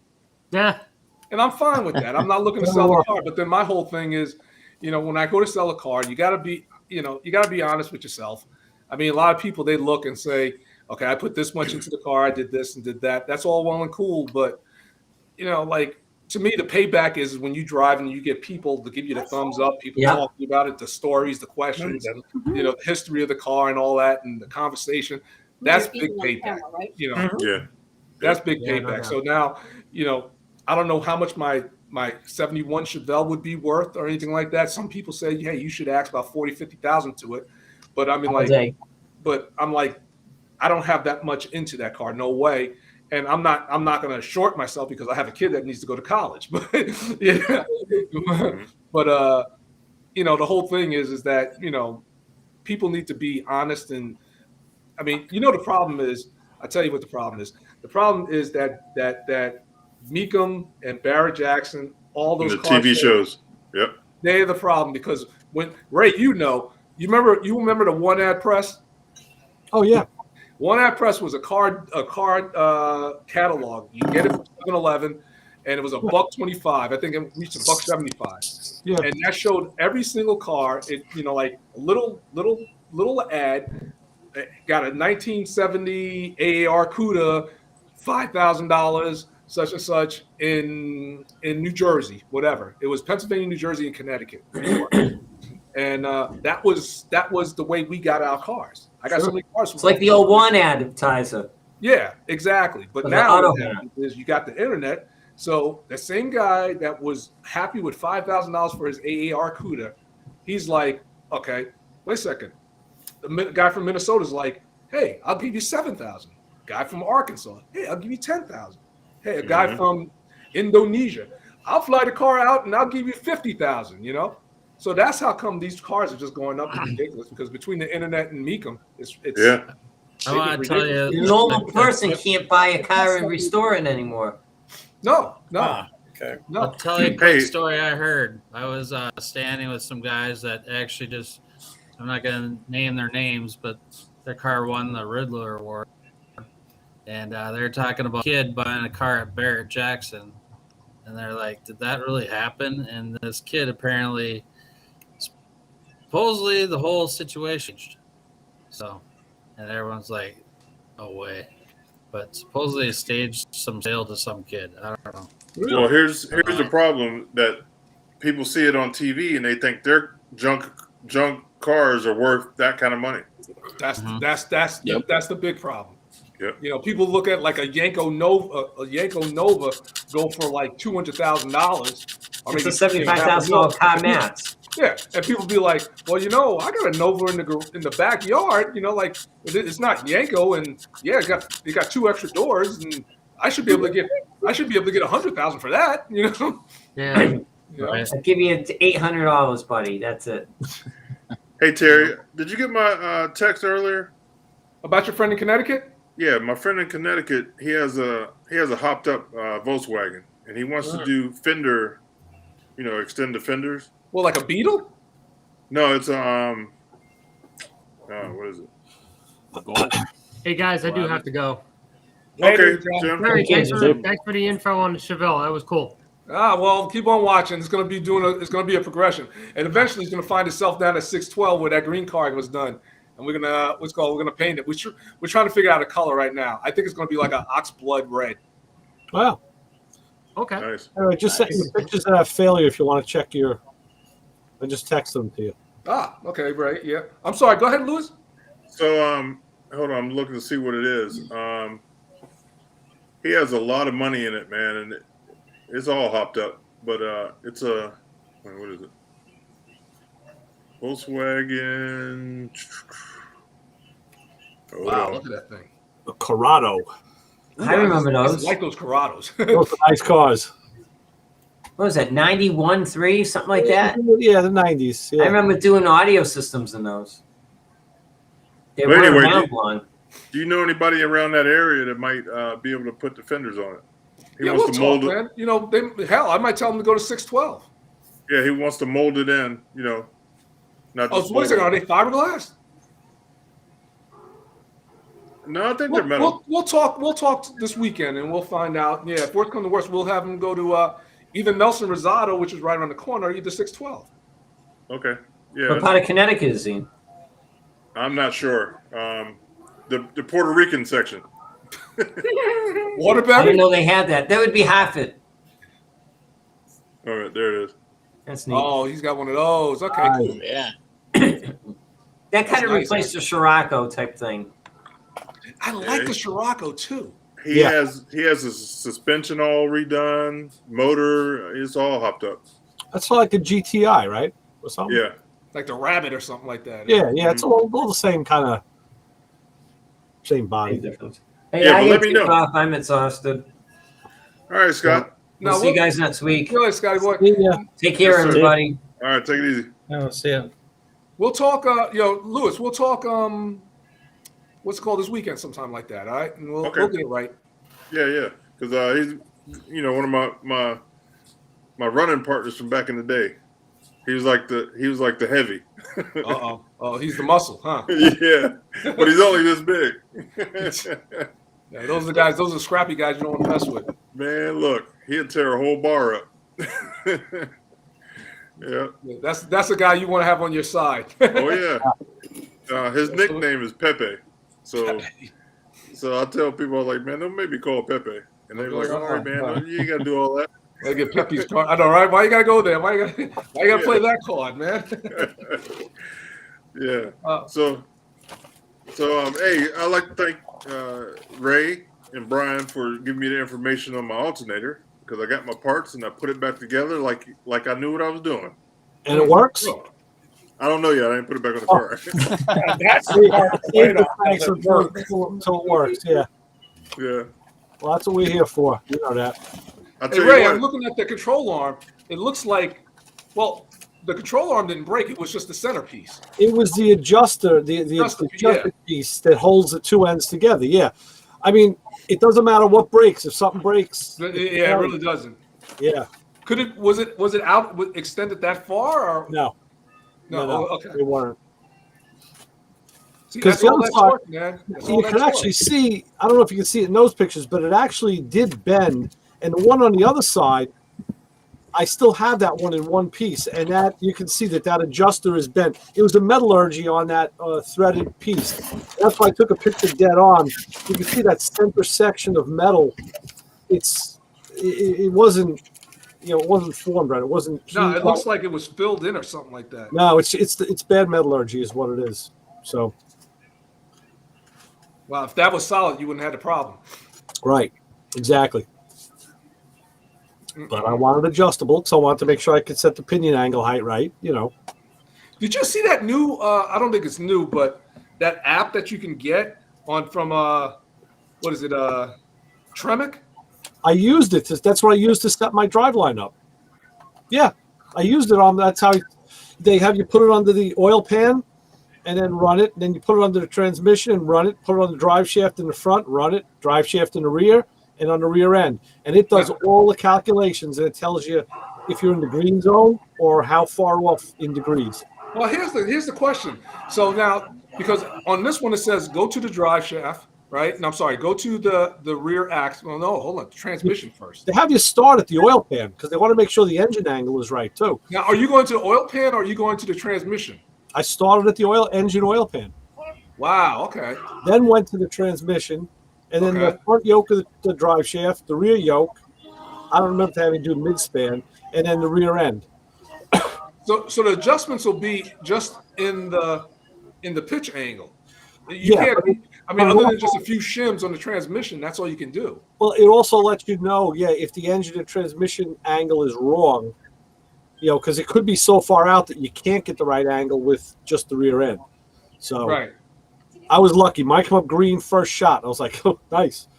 Yeah. So I got to do that. But I'm going to do it I should wait until. The app is fantastic. It works. I like it. It. Yeah. They use that for that green card. That's how I found out about it. Very nice. Yeah. I was like, what do you got there? He said, oh, you put it on there. See, well, that's what happened when I was doing it at the shop. The shop owner came over and says, what are you doing with your phone? What are you taking pictures? I'm like, no, man, I'm checking my drive shaft angle. He says, how are you doing that? I'm like, there's an app on it. He goes, shit, man, there's apps for everything. I'm like, there is. There is. Gentlemen, I have to get going because I have to wake up very early in the morning, which is horrible for me. All right. I just got to ask you a question, Terry Lewis, really quick. Do you think we'll ever see a perfect wrap job? Because all these guys claim these wraps are great, and every time I look, I see something wrong. I mean, I don't know if I'll ever see one. No, I've seen a couple. I took a course with West Coast Custom a couple years back. This is probably 8 years back, and the guys from 3M, they put it down, dude. And I'm telling you what, you would think it was painted from the factory. I always see like dust, and you can see marks, and and these guys are trying to tell me this is this great, you know, they did a great job. And I'm sitting there looking at, I can see spots and it just drives me nuts. Yeah, but see, here's the thing with the wrap, though. I mean, like, don't you have to do a lot of heating and shrinking? I mean, it's almost like doing upholstery. Yeah. It's a lot of work, man. It really is. But you have to have the environment, just like a custom paint job. If you do it outside in the driveway, you're going to get that stuff. But I still think paint's more fixable. If you make a mistake, at least it's easier to fix, I think. I suppose you could rip off the wrap, but it's just ripping. It's just rubber. You rip it off and throw another piece on. It's an amazing product. Yeah, but how sturdy is that wrap? I mean, is that wrap good? I mean, can you get like through a winter with a wrap? I mean, like, there's companies that get their whole fleets wrapped. They'll release the vehicles and wrap the whole vehicle, drive them for 2 or 3 years, and take the wrap off. It's like putting a rubber on. You're putting a condom on your car. I need one right. I'm telling you, that 3M's not playing around, man. I'm telling you, they make some stuff. Yep. I don't know. Because I was trying to sell you how perfect they are, and I see flaws all the time. It just drives me crazy. Because I remember 3M used to have that clear wrap for the front of your car, so you wouldn't get like the, I still got some. I never used it, but we used to put it on the Porsches. It's like we were just talking before the show started. I got the headlight tint for my car, and I used the other Jason from Virginia had told me about Laminex, and that's what I went with. And when you peel that stuff off the backing, you could feel it's got a thickness to it, and it was very pliable, and it's going to last. You figure you're putting it right in the front of the car. It's going to take a beating at some point. Yeah, it all depends. It all depends on the prep and who's putting it on. I mean, I'm telling you, matter of fact, there's some Mexican guys up the street from me, and they're doing a lot of exotic cars. Like the rich folks are going to these Mexican guys, and they're putting it down, man. Wow. We had a Corvette. I just was wondering what your opinion was on them. So I know your area, but I just wanted to ask you guys. No. What are you gonna say about the Corvette? We had a Corvette that we just finished up that was wrapped. I want to say a Lingenfelter or something like that, but they did the clear deal, and one of the best jobs I've ever seen. But I guess that's just that shop. That's what they do. Yeah, it all depends on who's doing it. It's the material is outstanding, and it's getting better every year. Like I took this course back with West Coast probably 2010 or 11. And it was good back then. And the guy from 3M was showing us the new technology where you can heat it, and like he had a window down, he heated it and pushed the whole piece of vinyl in and let it sit for a few minutes. Then he heated it back up, and it came right back to the original state. Nice. I'm telling you, and that was 10 years ago, 11 years ago. Yeah. Now it's really popping. Yeah, they 3M did not have their wrap people here at all. None of the companies with the wrap, they did not come. But there was other companies. They're going to have some competition because there's several that are making their own wraps. Oh yeah, it's good stuff, man. From what I've seen, playing with it. I took that course, but I wouldn't want to do it. It's a lot of work. Oh man, you're gonna and it's a lot of cutting where you have to cut stuff in the right spot to get it to fold around stuff. I mean, it's no joke. With the 632. And how much is a good wrap job? Let's say on like a new Camaro. What? I bet you're looking at $2,000, $2-3 grand. I think it's higher, like 3 or higher. Yeah, it's something about that. Yeah. Wow, that's like 80s paint job money. Right. Yeah. Well, now like you said, you get it. Yeah, this thing, you can lease a car, drive around any color you want it, snatch it off. Well, I was going to say, that's what I was going to say. When you get tired of it, you can literally change the whole pattern without having to do any sanding and all the body prep. It's just a matter of strip it and rewrap it. It'd be good to, like you said, get a new car and just wrap it real quick, clear, whatever. and just drive around with that, and you go to sell it and take it right off. I mean, how long? What's the longevity for that? Oh, I want to say the one guy said 6 years, but I could be wrong. No, you're about right, because they got the new UV stuff in it too, where the sun don't fade it. That's actually not bad.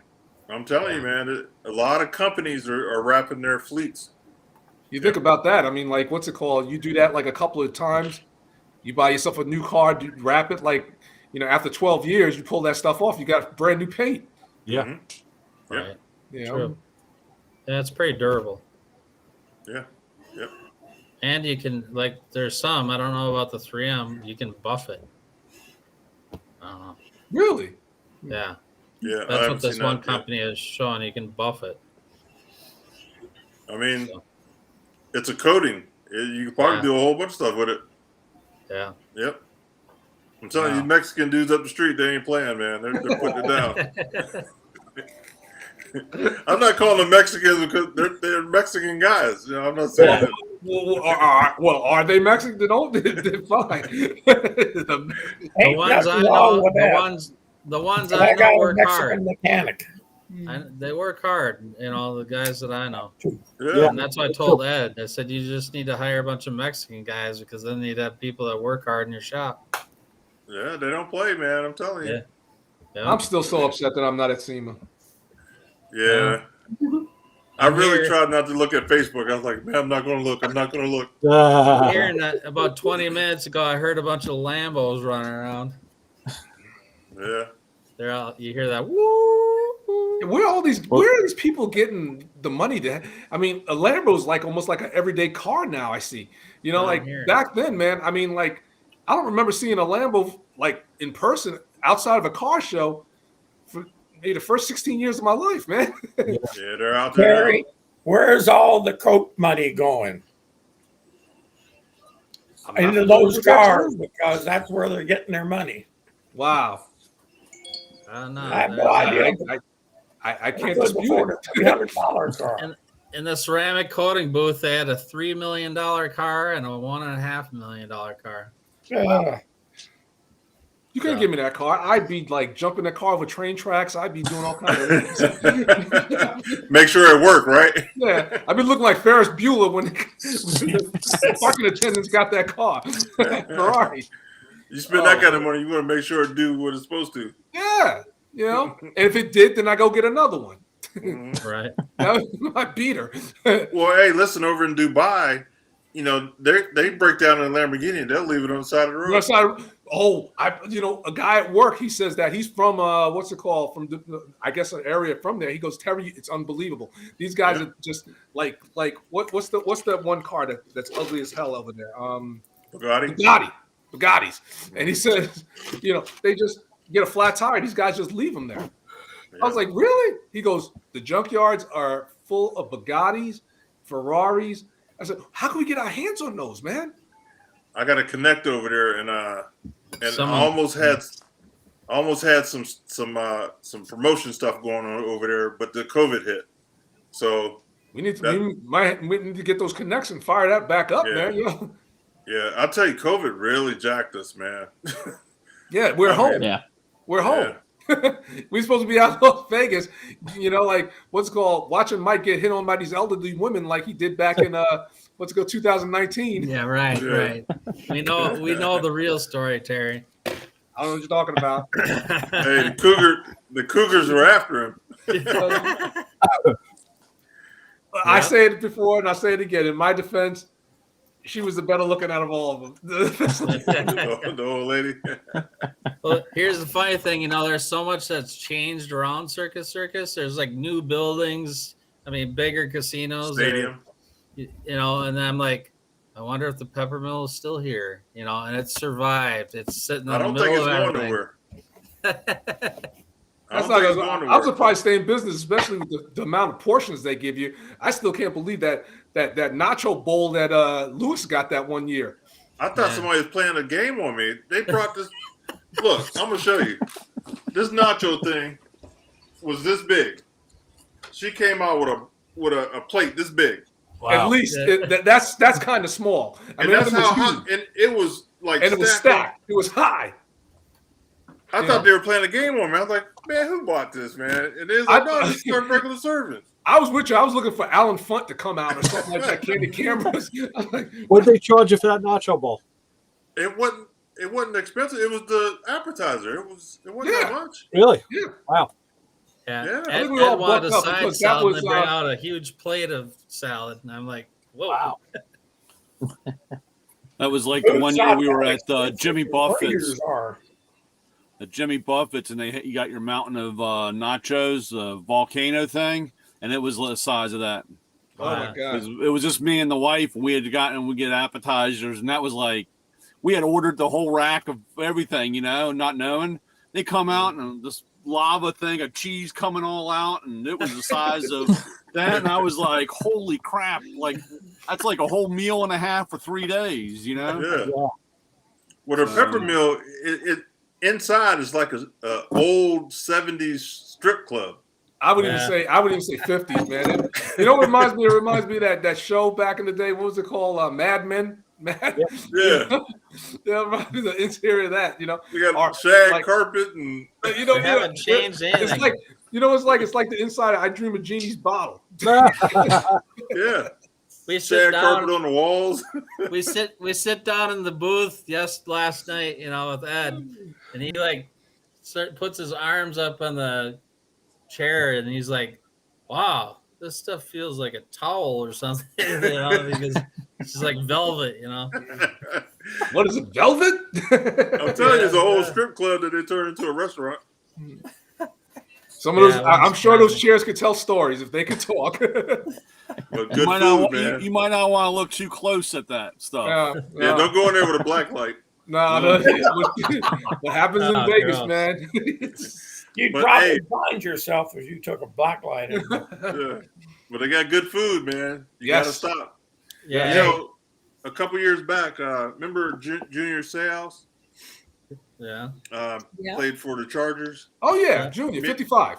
Yeah, me and my wife were walking in there, and he was coming out. So I talked to him for a couple seconds, and that's the year he killed himself, man. Right after that. Yeah. That was sad, dude. I remember that. Yep. I still like Junior. He seemed like a nice guy. Yeah. Yeah. And didn't they think it was just probably from like brain injuries and stuff like that? That's what I think so. A lot of concussions. Yeah. A lot of those players are killing themselves, man. It's terrible. Yep. But my mother's answer is like she thinks that they should just stop football altogether. I'm like, I don't know if that's the answer, Ma. Did you see that movie Will Smith did about it? I didn't see that movie. No, I did not. I want it, but I never got around to it. It makes you think, man. It'll make you think about putting your kids in football. Really. Yeah, I got a 7-year-old now he was just asking me, because he's in the, what is he playing now? He's playing basketball. He's doing karate. He's an excellent swimmer. He's like a really good swimmer, and he's taking what's the other one? Singing. And he asked me, Daddy, I think I want to play football because his neighbor plays, and he's 7 years old, and these guys are already hitting. They got full equipment on and everything like that. And I said to him, son, I'm going to be honest with you, you're not ready because right now, I mean, like he's still like, looking at, his attention is, if someone says something, he'll look, you got to be focused on the game. And so I asked him, I said, well, what position do you want to play? I said, do you want to run the ball or do you want to hit the person that has the ball? And he goes, I want to knock the person down that ball. I said, so your defense, okay? So I'd rather you administer the hit instead of get hit. yeah, that's true. So but I'm saying if you got some big hit, but he's a big hit too. So maybe what you should do is work on him hitting those drum skins a little more. That's he got his piano right there, so he's playing his piano before I bring him downstairs to the roads. Right. But he's like I said, he's singing. So I think the piano, and he's got a guitar over here. So I think it's going to eventually get to that. That's fine. But like I gotta start playing as well because I haven't played in about 6 months. I got to really start getting back into it because when I start playing, he comes down and wants to play. So right. So we'll get it right. You'll be proud of me, Terry. I got my 6-year-old taking music classes. So. Yeah, that's where it starts. That's where it starts. Got it. Like I said, son. There's only a couple demands. I was like, he got to know how to swim. I said that is, you got to know how to swim. There's no ifs, ands, and buts about it. You don't have to be a swimmer, but you got to know how. And he's got to have a working knowledge of the piano. I mean, like, he doesn't have to be a pianist, but at least know the sharps, the flats, how many keys are on the thing, and you know, if you can play like 2 hours of Nintendo at night, you can give me 15 minutes on the piano. yeah, that's the truth. If he's got good hearing and can hear the difference, because there were times people would tell me, "Now make this note," and I'd sit there and go, "What?" Yeah. Because I couldn't repeat it because I heard it wrong. So many ear infections. But if he's got good hearing, that's great because no, he's got really good hearing and he's good with singing. He can tell, and thank God he likes the old, like the music and all that. Like the other day he comes in, he was singing that Earth, Wind and Fire, da da da da da da Brazilian rhyme. I was like, and he was singing Chicago. I was walking down the street one day, Dad. Do you really know what time it is? That's cool. So I'm glad that he's on the right path instead of listening to. I mean, don't get me wrong. He likes that ridiculous. You can't play music today because it's a bunch of 5 nothing. drummers and 3 bass. Oh, you're one of those, huh? Yeah. So no, he's into like the real music that you can play. Yeah. God bless. Well, football players may get all the attention in high school, but people who can do music over a time, No, he's like I said, I don't know one person who knows how to play an instrument is upset with their parents that made them play. I mean, like, I'm not going to be like 3 hours a day. You got to sit there and play his piano. No, but I know people whose parents made them play the piano for an hour a night, and they're glad. They said, back then, I wanted to play whatever, but I'm glad that I got this now because you can't take it away, and so, hey, if at some point he wants to play something else, I'm fine with that. Right. Can I help you up? Well, hey, I'm gonna jump off too. Terry, check that out for me. Maybe I'll give me those numbers. I'll set my boy Pepe over there. Just get with me on it. Yeah, I just got to figure out what he wants to do because if he's talking about a kit now, is this a kit that's going to have to be like fiberglass into what he has? Well, I don't think he wants to do the whole kit all the way around. I just think he wants to do his fenders. Just fender wells. All right, cool. Flares. Well, we got to see what the kit is because some of these kits you got to kind of like cut part of your fender off and bolt the other pieces in, or either some just glue right in. So depends how far he wants to go. Well, we know that you got 2 guys that might be able to do it. So I'm gonna get it hooked up for sure because that's why I want to reach out and make sure. And fellas, next week I think Q's gonna come on from West Coast Customs. Oh, we still gotta at some point get the tuner guy in. Oh yeah. My buddy, at some point he was, Ed. That's he's the man. Yes. Well, I just reconnected with a guy on Instagram. It ends up I've been liking his stuff, and I made a comment. He replied back to me, and it ends up he goes, "Hey man," he goes, "You had me. I was on your show a few years ago." He wrote a book about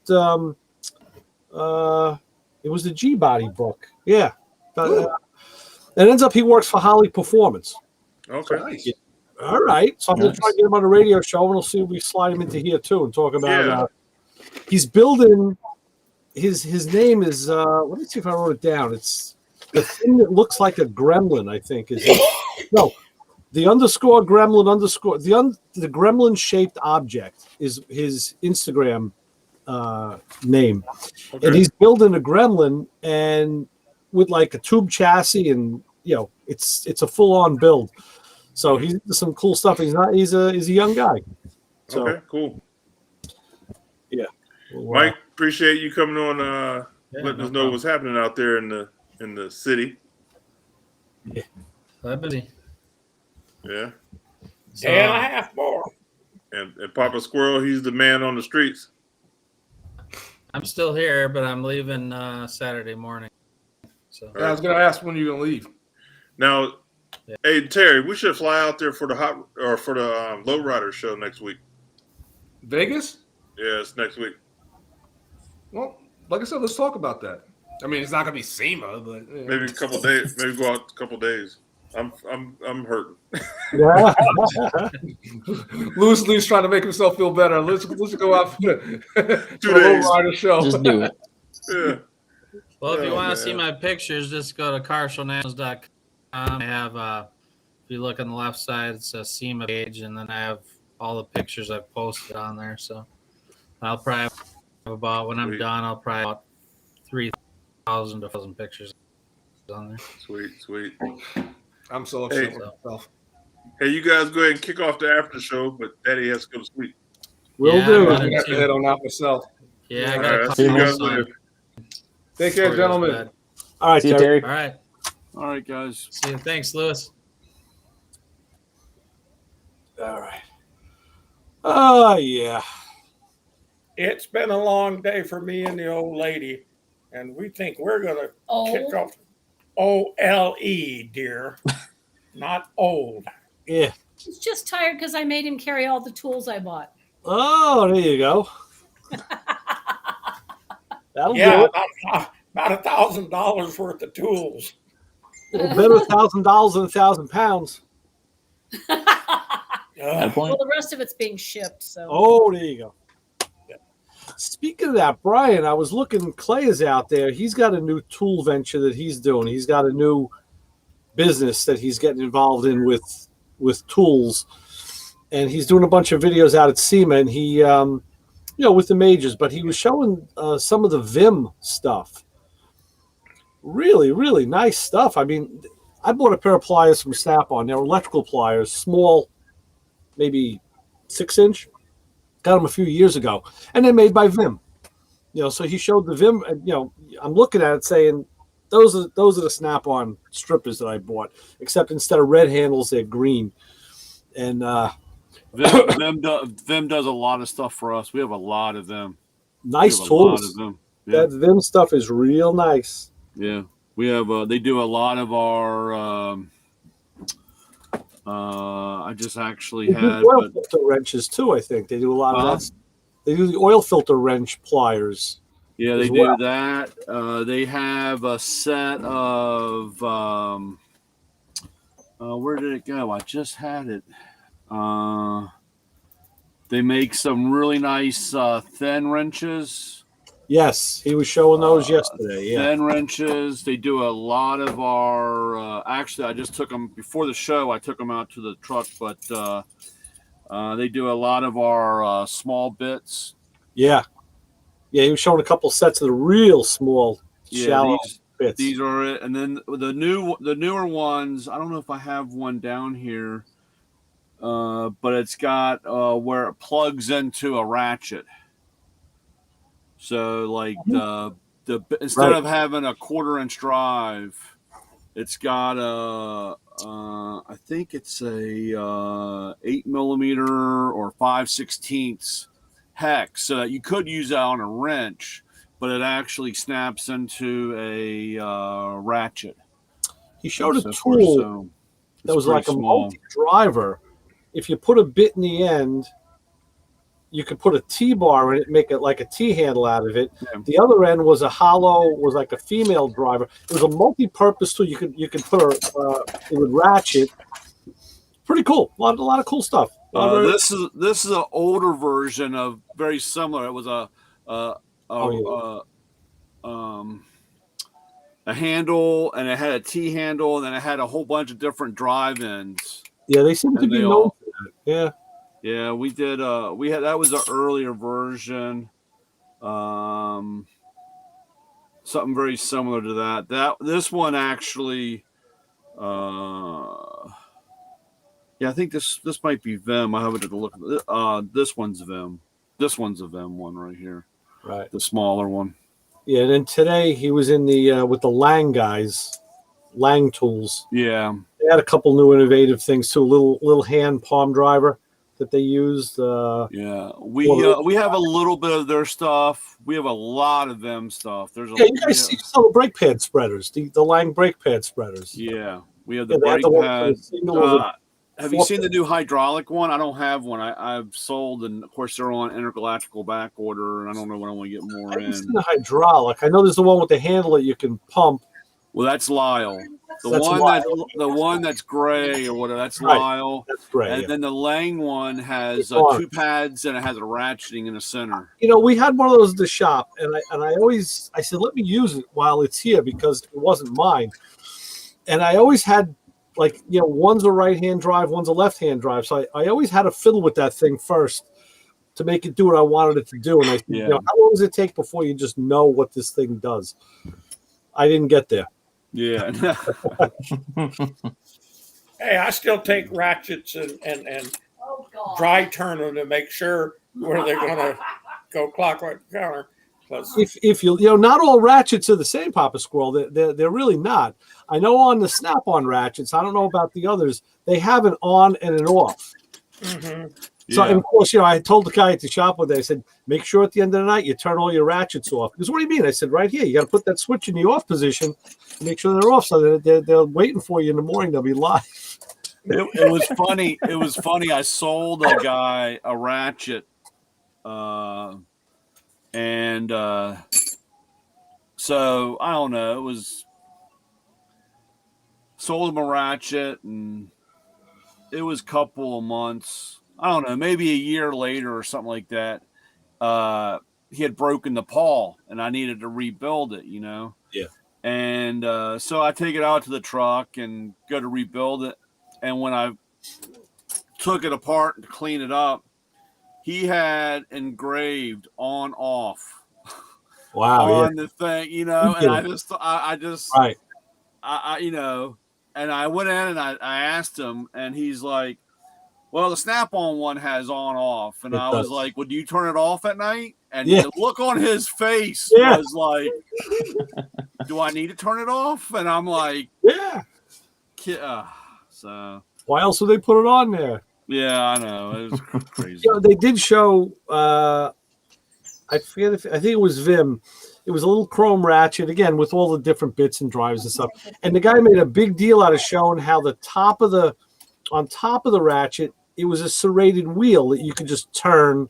I'm like, wait a minute, I got a Craftsman ratchet from the 80s that has that on it. Like that is a really cool feature, but I mean, they do. I mean, we have so much. Like these are the triple squares. Yeah, and this is all this is all Vim stuff. Right. Yeah, the blue thing. Yeah. Yeah, I mean, we have a lot of it, and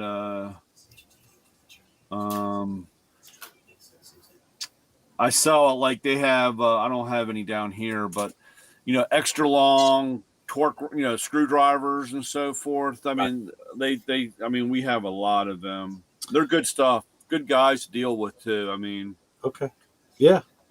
So I had put in a submission, a tool submission to Lyle, because they have that program where you have a tool idea, and they sent me a nice letter telling me how it was thanks but no thanks. Like we don't see a need or it was written very nicely, but I said okay, well, I'll make it myself. I'll use it. Yeah, well, don't be surprised if it comes out though. So yeah, maybe whatever. Then I'll buy it. I won't have to make it. There you go. Yeah. At least it's like the Air Force when you put in a suggestion for something, they send you back this letter. And basically, in very polite words, they tell you, you're an idiot. We don't need this. Oh, I just realized I have it here. I could tell you what they said.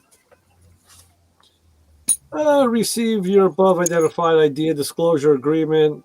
Thank you for taking the time. I knew as soon as they said, thank you for taking the time and effort to prepare and submit your idea. I knew I was done. Yep. Yep. Yeah, the staff has evaluated the submission and concluded that Lyle does not currently intend to pursue the submission. A summary of the evaluation is attached for your reference. Yeah. Please, maybe they will keep it on file and blah, blah, blah, blah, blah. So, Oh well. What a polite way of saying bugger off.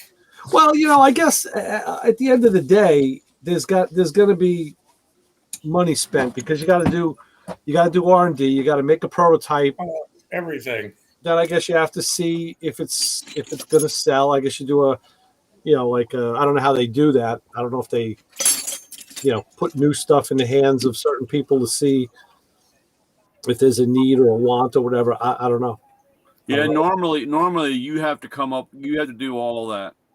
Yeah. They want you to do. I used to work on this guy's car, and he came up with some of these. He came up with the 2-liter bottle carrier with one. It was a plastic cup thing. When you hook the liter on, and you could hold. It would hold 2 liter. It was a carrying thing, and this was a while back ago. And basically, he had eventually got on to like QVC. Yeah. But he was telling me that you had they first picked an info commercial time, like 3 a.m. Right. And you had that 45 minutes. You had to sell 100,000 of them before they would even look at you. Yeah. You know what I'm saying? So, you had, there was a lot of sweat that you had to do to make sure that this thing went. And then, of course, you got in there. This guy, he had done a couple of things. He was kind of an interesting guy to talk to, but you figure it was a hard way of making money. Right. I figured I'd just partner with you and we'd both make money. Oh, yeah. Yeah. Run, Ray. Run the other way, man. Yeah. I'll save you the time. I got a day job. It's all right. Yeah. Only for about 7 more months. I'm leaving, man. I'm out. I'm done. Yeah. It's over, Johnny. Well, I hope Where you are you, can. guys? What's up, Jason? Where you going? Gonna call it a night. All right. Call it a night. Yeah. Rest up so you Early can morning. cars. All right, just take care. So, Be safe. yeah, you too, guys. Watch out. Yeah, good talking with you. All righty. See you next week, hopefully. See you next week. Yeah. Very good. Cool deal. Where are we going to be next week? Home? Home, Oh, actually. Where are we going to be? hey. We haven't been home now in 3 weeks. So next Thursday we'll be at home. So we'll see you guys next Thursday. That sounds Yep. good. Don't get lost. No. I got my name stenciled inside my shirt so they can always get me home. That's it. She gets me home. I don't know where I'm at half the time. Pretty much. Later, guys. All right, All Papa. right, See you. take care. Be safe. Yeah. Yeah, it's crazy. So now we're talking, and my with the Sema thing, my wife I told her, we've never been to Vegas, and I told her how John does it. I said, hey, they do the car thing during the day, and then at night his wife picks the show with a dinner, and she goes, well, I could do that. I'm like, all right. So now for 2 people, what's this going to cost us? Yeah. I don't know. I just booked my flight and room for our Tool Expo in February. So Where is that going to be in February? Vegas. Oh, in Vegas. Okay. Yeah, we're at Caesar's Palace. How were the flights? How were the flight costs? Well, it's through. I know I could do better because I've done it before, but this is all through the travel agency, and it was. You can find. Trust me, you can find a lot better because it was. I think it was something like 5:30 or something like that. Yeah, I know we went down to North Carolina. Even we didn't fly, we drove, but even with the hotels, my wife did all of that, and she's on Travelocity and all those different stuff. And they really do. I mean, they just break it down and show you what the price is. It's this, like I said, again, trust me, I think last year when we were supposed to drive to Florida, but because of the gas shortage problem, and we were, we kept thinking that we get halfway in the middle of, Timbuktu in Georgia or South Carolina and not be able to find gas or have a problem. At the last minute, literally the last minute, we're talking 3 days before leaving or whatever, Jenny had found plane tickets, and it was, something like only $200 or something. It was so cheap. And, where it would have been 500 and something. But, again, this is my whole issue. Trust me, everybody in that pyramid's making monies, and we're, so it's a little lie. I'm not going to lie. But, and of course it's kind of funny because they say, I don't know why you're complaining. It's a write-off, but I'd rather have the money than the write-off. But, it is what it is. But when you got to lay it out. It's, it's out of pocket. Yeah. So, but I don't know. It's early February. It's a little bit earlier than normal. And next week, hopefully we'll start getting some of the deals or know what's going on. I'm kind of leery. Hell, we can't get anything, or our shipping. I mean, our supply, the supply chain is so bad that I'm really kind of wondering what the show's going to be like in the first place. So right. Last year during COVID, like I said, there was a lot of guys. I mean, we had a lot of vendors that pulled out or did not show up, and the ones that did show up, I mean, they only had a third of their stuff, and everything was digital. Anything that they wanted to show us was in some format of a catalog or pictures, Right. So, I'm kind of curious what will come about next year. Yeah. And, like I said, I've been saying this since the last of the third quarter last year about the boat stacked up. We were getting, we still are, we're getting reports every 6 weeks or whatever on how much stuff is sitting out there. Yeah. And it's a lot of stuff. Yeah. It's a lot of stuff out in the salt air. Yeah, I can only wait to see what it's all going to look like when we finally get some of this stuff. Right. We had that problem with some of our carts. Some of our carts that. Oh yeah. And the hardware would be all rusted up. Yeah, and next thing you know, we're getting carts, and they had those little dry bags, or the desking bags. Yeah, man, I don't know what it is, but I probably got a packing bag like this just full of those things. Wow. Yeah. Unfortunately I can't really seem to throw them away, but you always find something that needs it. And the tool, even though our toolboxes are up there in New York, but even I noticed the last toolbox I got had a few of those in them. I guess when they're building them or trying to keep up, storing them someplace. Yeah. Trying to keep moisture, I guess. Yeah. So, Hey, I'm gonna ask you something. John had done a couple of drops for the radio show. Just let me see. I'm gonna see if this will play. If you can hear this. Hey, you get over here. Every Sunday, 12 to 1, you are going to tune in to hear the motor mouths, my friends Ray Guarino and Chris Switzer. 90.3 FM, WHPC. You might learn something. So, and he did a bunch of these. Get a load of this.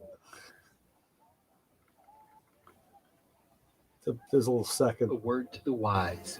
If you like the use of your legs, do not follow these guys home. And then he went Goodfellas. If you don't want to wake up in a deep pit covered in lime, don't follow us home. I said, John, what are you doing, man? You really went. And then he did kind of generic. You're listening to the Motor Mouths on 90.3 FM WHPC. So we started playing the Learn Something one because it's kind of cool. And I was telling Chris, I said, we need a Mako Man drop. I said, I got to see if Brian can do one. Yeah, I've been playing around with words, trying to write one out. Don't overthink it. Yeah, I know. That's the problem. You start overthinking it, or but like John did them first on his phone, and when he sent them to me, as soon as I listened to them, they were too muddy. It was too. You got to do it like on the computer or something, so you have a better audio, and just something quick like that. Like even like, hey, I'm Mako Man Brian. And when I'm not playing with tools, I listen to the Motor Mouths. Yeah. You don't have to. I mean, if you want, you could. I was going to have John do one and put the phone number in, because then I'll use that in between, and then it's like he introduces the phone number, so then I don't have to say it. We do a couple like that already. Yeah. So and then like I said, get something, and I'll clean it up and edit it up because actually when I take a clip from you, I edit it pretty heavily. I make you sound really good. Yeah. Well, it's funny, actually. I know there's a couple of me on there, and it doesn't. I mean, I don't think it sounds like me. I know I said it, but it doesn't sound like me. Oh, yeah. It's everybody has trouble listening to. For some reason, everybody has trouble listening to their voice, and most people don't like it. I didn't like it either in the beginning. But then since I just did it so much, now it just doesn't even bother me anymore. It's just the funny part for me is when I listen to myself back, it doesn't sound like it. It doesn't sound what I hear. You know what I'm saying? So it's kind of hard. It doesn't, because your brain is getting fooled because it's hearing you, and it's not. You're saying like, hey, what am I hearing that for? I shouldn't be hearing that. Yeah. Let me see. I have I just took a bump from you. Yeah. I just got this. I took this bump. It's a 3-minute. So this is a Mother's Day bit because it's 3 minutes. Anything 2 minutes or whatever is Mother's Day. But I swear this clip of the show had to be 8 minutes long. And I got it down to 3, and part of that is just taking out, we'll do ums, ers, gaps. We all have different speech patterns. There's certain things you say kind of commonly that you don't even know you're saying it. Mm-hmm. I edit that out. Let's see. Cliff had told us that he's seen complete lampposts being recycled. I don't know. Do you run it over? Do you cut it off at the bottom? I don't know. It's like, geez. We had one down the street here that was taken out from a drunk driver missing a deer. The next day, it was cut in two, and then it was gone. So somebody went down there, cut it, and went to scrap it. And there you go. County comes out looking for it, and it's gone. Or the state. The lamppost could easily be aluminum. That's a lot of aluminum. Yeah. And there's wires in there too. The wiring is worth money. So that might not be so bad of a little cumbersome, to be even in two pieces. I was coming back from a regional meeting one night in the tool truck, and I'm coming down the Beltway. My headlights got a glimmer, I got a reflection back, Mm-hmm. And I went down, turned around, came back, and it was one of those aluminum unloading things with the wheels on it that you put on a truck and you roll the packages out, and it was like 18 feet long. Oh, the roller. Wow. Yeah. And it was sitting it had come off of a truck and was laying down on the side of the road. I thought it was a car or something. That's the only reason why I turned back. I'll tell you, that was a minute, 15 seconds already. I know that I already had about at least 8 edits in there. Yeah. But now it comes out sounding more continuous. I mean, Right.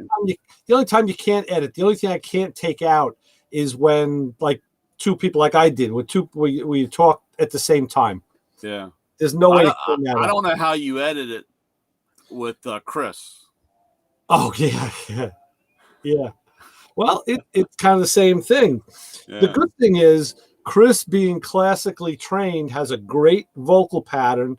He really doesn't stumble around, or he does do he has a couple of weird things in his voice that he does that he doesn't realize.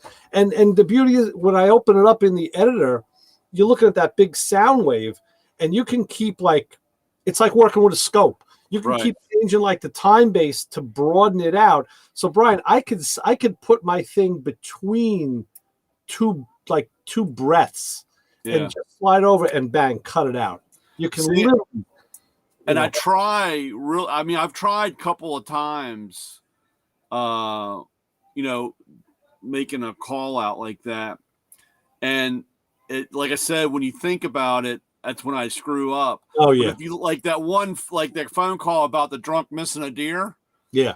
That was so natural of my sarcastic way that it sounded great. Now, if I try to come back and say that again, it's lost, You see, that's why I told Chris, I said, Brian will give us something that'll be, I said, it'll probably have his unique sense of humor in it. I said, because you got that, that's what I like. You have that kind of backhanded sense of humor, and I get it, and I love it.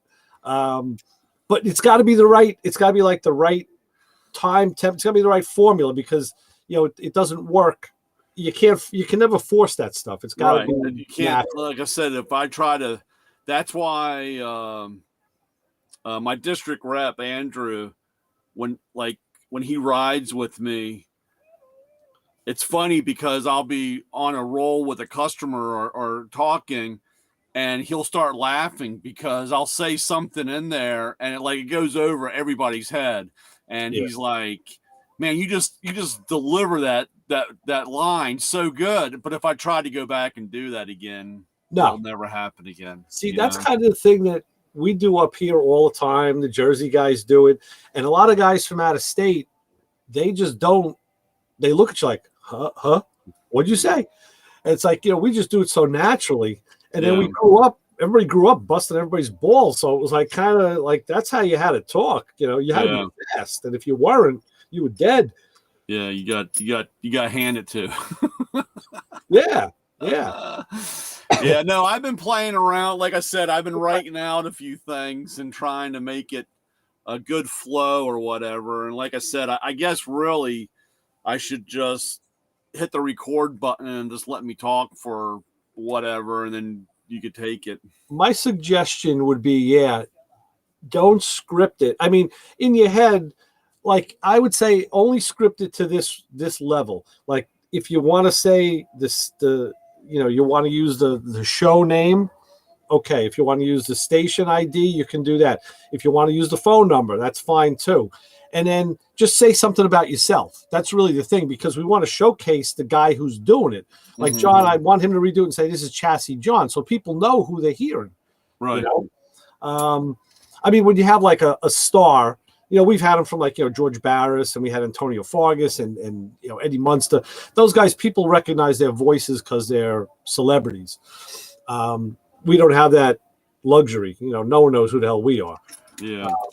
So that's why I said, you got to say, hey, this is Matco Man Brian. And, and then, like I said, say something about tools. When I'm not playing with tools, I'm listening to the motor mouths. I mean, just anything, it's. Yeah. And then people recognize you from the show. They'll know who you are from the show. Yeah. Also. Yeah. Like I said, when we had talked about this once before, and like I said, it's kind of funny. I kind of jot down, and I just got to get on that. I need 3 sips from Granddad's cough syrup, and you'll never shut me up. Right. Yeah. Well, I don't want to make it a project for you, so there's no pressure. Oh no, like I said, it'll come out, or it'll just work out. Like I said, you'll just have to secretively be recording me, because Well, when it rolls out, it rolls out. That's what's beautiful. That's like doing the show. I do record the show every week, so that's how I can extract the clips that I can save for the Mother's Day show, or if I want to do something for like a promo, it all comes out of that. So I have that. But if we don't talk about something, then you don't have it. So right, yeah. The other thing I want to ask you, I know I asked you this a while ago, and I feel like an idiot for forgetting. I have 2 email addresses for you. And you said that one was really that you used for your billing, and the other one was the one you used. Yeah. What's the right one to use for it's just Hey Macco Man. Hey HEY. Yeah. MATCOMAN at Verizon.net. Okay. Yeah, the other one was your name at Gmail, right? Gmail, yeah, it was yeah. That's what my credit card runs off of. All right. That's the credit card. Okay. All right, good. Now I made a note. Now I wrote it down, so I got it. So okay. But the stuff that you send me, I normally get. Unless you send it to both or whatever. I think most times I do send it to Verizon. I'd send it to the Verizon account. Yes. Yeah. Like I said, the Gmail one, and there's also another one that you might see, and that one is from Macco itself. Okay. But that one you really shouldn't see. I haven't seen it. It would be like my name at maccotools.com or whatever. You know what I'm saying? Right. And I don't know. I've had a few guys say, if that's my new? I don't know how they get that. I don't know if they're getting it through the server at Macco or what. Right. Probably. Yeah, I would imagine. But again, I don't know how that happens. But some of that stuff I don't understand. Yeah. All right. What? I'll ask you a question that I this came to me the other day, and I'm going to use it on the show on Sunday because it was just something that I realized, like, hey, yeah, I do have a thought.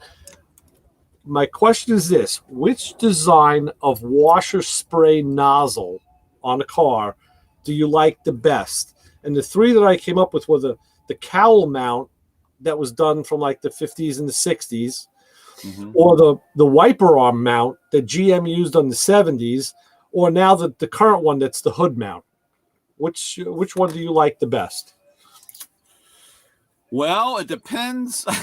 The tool truck has one that's on the wiper arm. Yeah. Okay. And I like that because, I like that style because if you play with the button, it just sprays. It won't spray up on the windshield. It just sprays on the arm. On the blade itself. Right. You know what I'm saying? So it's not spraying up. And like I said, if you need to get I like that during the wintertime with the de-icer because that way you can lay it up on the thing on the wiper arm, and you don't. It seems to unstick it from it being glued to the windshield easier. But I would have to say I like it on the hood. Really? Yeah. Okay. Because usually the ones on the hood, you can adjust the aimer where you want it. I've noticed that some of the earlier ones I had, there was a little ball on there that you could turn. There was flats on it too. But some of them now are that triangular mount, and it's just a fixed spray, especially on the Japanese cars. Yeah, the German cars had the little ball in it, and you could actually aim it how you want it, and that I like that a lot better. Okay, personally. Yeah, you see, my vote is I love the wiper arm mount. I know in my 70s, the Chevys that I had, the GMs, the hose comes right up the arm, and like you said, it sprays it over it puts that fluid right where the wipers are. It doesn't have to travel through the air. That's my favorite design. I love that. Yeah. So I'm going to ask Chris and see what his thought is on Sunday. Yeah, because I like I said, I do like, and I don't know, I'm trying to think back, because it always, I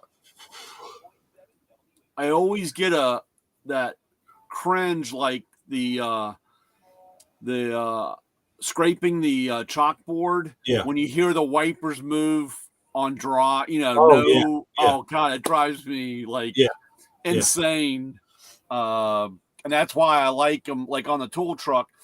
And actually, I know that from my Audi, because it had it in the hood and it had the adjustment. If you were quick enough on the, if your check valve was good and you were quick enough, it would spray before the actual arms would go. Right. And that way it wasn't a dry run. You know what I'm saying? But God, I that drives me absolutely insane having a windshield wiper run across dry. I just happened to watch a video today. I get it from, I think it was from Motor Magazine. And it was like how to make your wipers last longer. I said, okay, let me watch that. And he had 5 things. And to me, it was a bullshit video. It was a space filler because the first one was like, park in the shade. Yeah. Because the UV won't attack them. I'm like, okay, well, most times you don't have a choice to park in the shade or be in the shade. You're in a car. And secondly, I'm thinking wiper blades are made of a rubber that's somewhat UV resistant because they know it's got to last a while, And then another one was don't operate them on a dry windshield was another one, which is great. I mean, sometimes you don't have a choice because, like you said, the wipers start before the spray comes in. Another one they had was don't activate them on an icy windshield because the ice is it's a aggregate. And they said, like park with your windshield, the wipers up if you can. And they also said there was something else about the UV and the sun. And I'm thinking, it's a cop out, man. That rubber is made to be in the sun. Right. It really is. The one thing that they didn't say in the video, that was the first thing I thought of was occasionally clean the rubbers with a little alcohol wipe. Yeah. Every time you do that, you get off a black streak. Just clean them. Just wipe them down, Well, they said, keep the windshield clean or whatever. So. Yeah. I used to have, those, like those scuff pads, those 3M scuff pads. Yeah. Uh-huh. I used to keep one and I used to just run that down the wiper blade. Wow. Okay. Every once in a while just to clean it because you would get so much stuff on them. But like I said, we had this conversation, and like I said, I found the cheapest pair of wiper arm blades, and they last me the longest, and it's from Windex. I mean, it's a Windex name brand. I've never seen those here. Yeah. I think I got them. I think they were at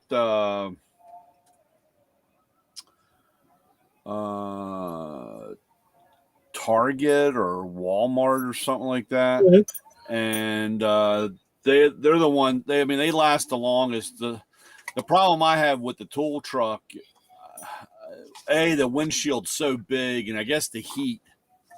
The glass gets so warm, and they really get torn up. What size blades are in that truck? They're only 19s. I was really surprised. Yeah. Wow.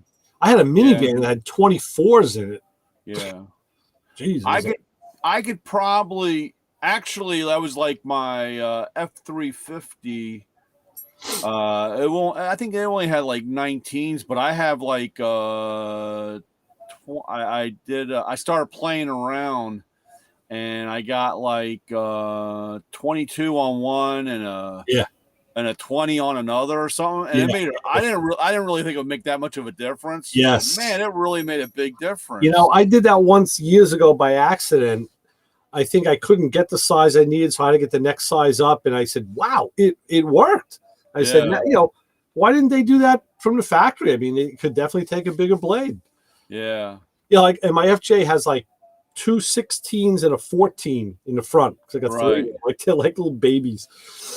I thought of it was actually last week. It was kind of late. I was running through one of my body shops, and there was FJ in there that the guy had just destroyed the whole passenger side. Oh wow! And I didn't have my phone with me. It was on the charger in the truck, and I was going to send you a picture because it was just destroyed. Yeah. I mean, he bent all the front suspension was bent up. Wow.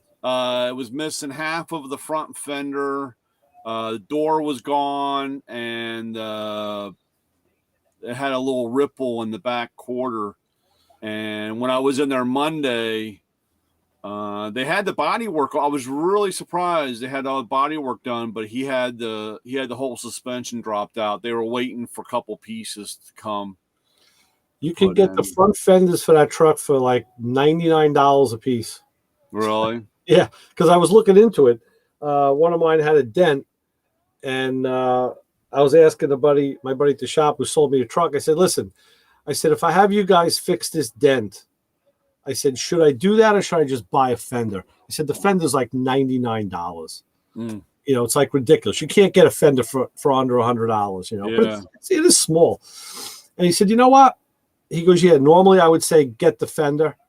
He said, "But you know what? Let me see if the Dentex guy can do it." And they did. The Dentex guy was able to get the dent out. So yeah, but that has like, is that the fender flare that bolts on? That's two pieces, right? Yeah, it bolts on. That's like a plastic outer. Bolts on. Yeah. So I was really surprised because that shop had one, and today when I went in, my Voodoo Blue was sitting in the body shop, and it was all mangled up. I was like, wow. God, man, these things. I tell you, I don't know where they're all coming from, and for something that's made limit, or they didn't make that.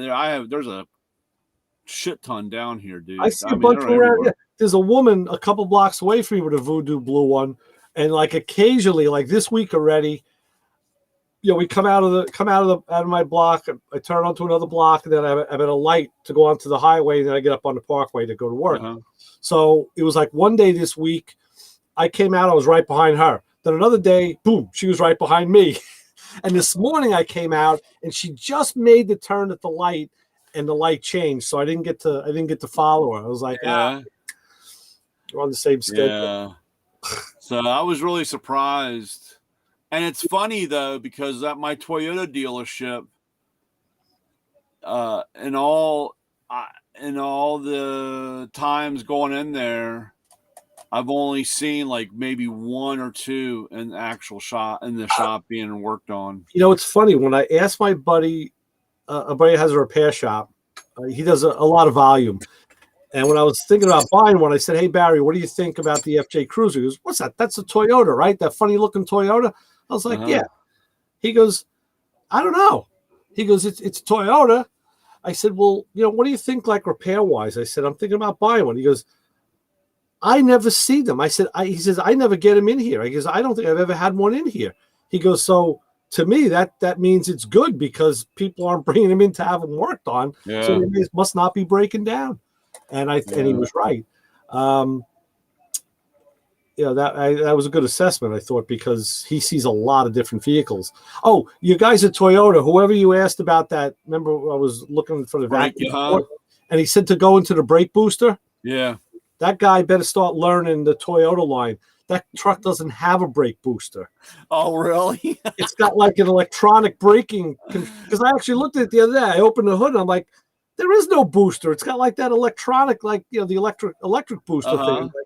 Like, how can a guy who works at Toyota say that? Yeah, well, that was that was two guys. Well, that was two different guys. I was like, yeah, I got a buddy that has an FJ, and he goes, "Oh yeah, FJ, And I was like, "Yeah, you talking about putting a vacuum gauge in?" And he goes, "Yeah, just go right off the power brake booster." Yeah. And I was like, "Really?" He goes, "Oh yeah, because you know if you got a good fit, it's just sealed, it won't have any problems." And he goes, "You won't have, you know, unless you know it's a good source. You know, you're not going to have anything controlling a valve or a drop. You know, it's always got a good volume." And it was even funny because after we talked, I Googled it, and there was a FJ site and the guy said the power brake booster line. Well, not only was the guy wrong, not only was it a bad idea, he was wrong. Yeah. So yeah, there's no booster. Yeah, and that was what was that guy? What was that guy's name? That was that. He's got a really big YouTube channel. He's I don't know. He'll find a car and that's 8 hours away or 5 states over that's been sitting in a field for 20 years, and he flies out, gets it running, and it has to drive him back home or something. What was that guy's name? The Vice Grip Garage guy. Yeah, it was that guy. It was one of his videos, and he had put a vacuum gauge on an FJ, and I don't know, maybe the earlier ones had it. Mine's an 08, it's the second year, so I don't know. I don't know. I gotta look. I have the manual. I have the service manual online. I got the owner's manual too. Let me see what the owner's manual says. I would, me personally, just something like you said after the butterfly or after the throttle body, I would tap something. Yeah, that's what I'm thinking about doing. I've just been too lazy to get out there and do it. It'd probably be a cleaner job, and you could probably, it would just be a better job. I think it would probably look less headache than trying to tap into something. Right. Yeah, they're not saying here. It's just driver assist. Oh, I found McDonald's coupons. There we go. Look at that. The McRib is back. I know. Oh, it's my favorite. Last night my wife went out with my sister-in-law to dinner. So she goes, "Listen, you and Jenny, you're on your own. Whatever you want to do. Why don't you just go out to dinner?" I'm like, "All right, yeah, maybe we will." So I asked my daughter. I said, "What do you want to do?" She goes, "Well, I guess we should narrow it down." She goes, "We got Chinese, which we both love Chinese food." She goes, "Or the diner, which is always good." Oh yeah. And then I told her that the McRib is back. She goes, "We got McDonald's." And there was a fourth choice. I forget what the fourth was. So I said to her, "Listen," I said, McDonald's. I said, "I love the McRib." I said, "But I'd rather get that for lunch. We'll get that for lunch." I said, "And Chinese is a good place to sit, but it's like a couple towns away to the east." I said, "We got your mom's car. I got to take it and get gas over here at the next town west of us." I said, "So I'm thinking, let's go to the diner because diner's in that town, and on the way back we'll get gas." So she goes, "Okay, good." So that's what we did. But we're definitely thinking of I get that McRib on my radar. I've loved those since I was a kid. Yeah. I was like, "I don't see what you like." I said, "You know what? It's that sweet barbecue sauce. The pork is like totally engineered, however they make it. I don't even care what they do to it." I said, "Then they put pickles on it. So it's the pickles and the barbecue sauce." I said, "I've loved the taste of that ever since it first came out in the 70s. I said, "That's my favorite." That and the fish fillet are my two favorite McDonald's. Yep, the fish fillet. Yeah, and it's got to be McDonald's. The other ones, I don't like anybody else's. I like McDonald's. Roy Rogers every once in a while has a fish fillet sandwich, and it's pretty good. It's actually pretty good. Yeah, we don't have a lot of Roys around here anymore. No, we had a whole bunch. We used to have a whole bunch here, and McDonald's bought them out. Okay, that's what, and so there was only 2 that were still, because they were independent. They weren't franchised. They were independently. Right. And they're slowly coming back. We've had a couple, we actually have one right down the road from us. And, but it's funny. That's how McDonald's got rid of the competition. They just bought them out. Hey, you know what? A lot of companies do that. Yeah. Just buy it out and just don't use it. Yep. So that's crazy. Yeah. Yeah. Good old McRib. Oh, it's my favorite. And there's a deli in the town I grew up in, and it's a German deli.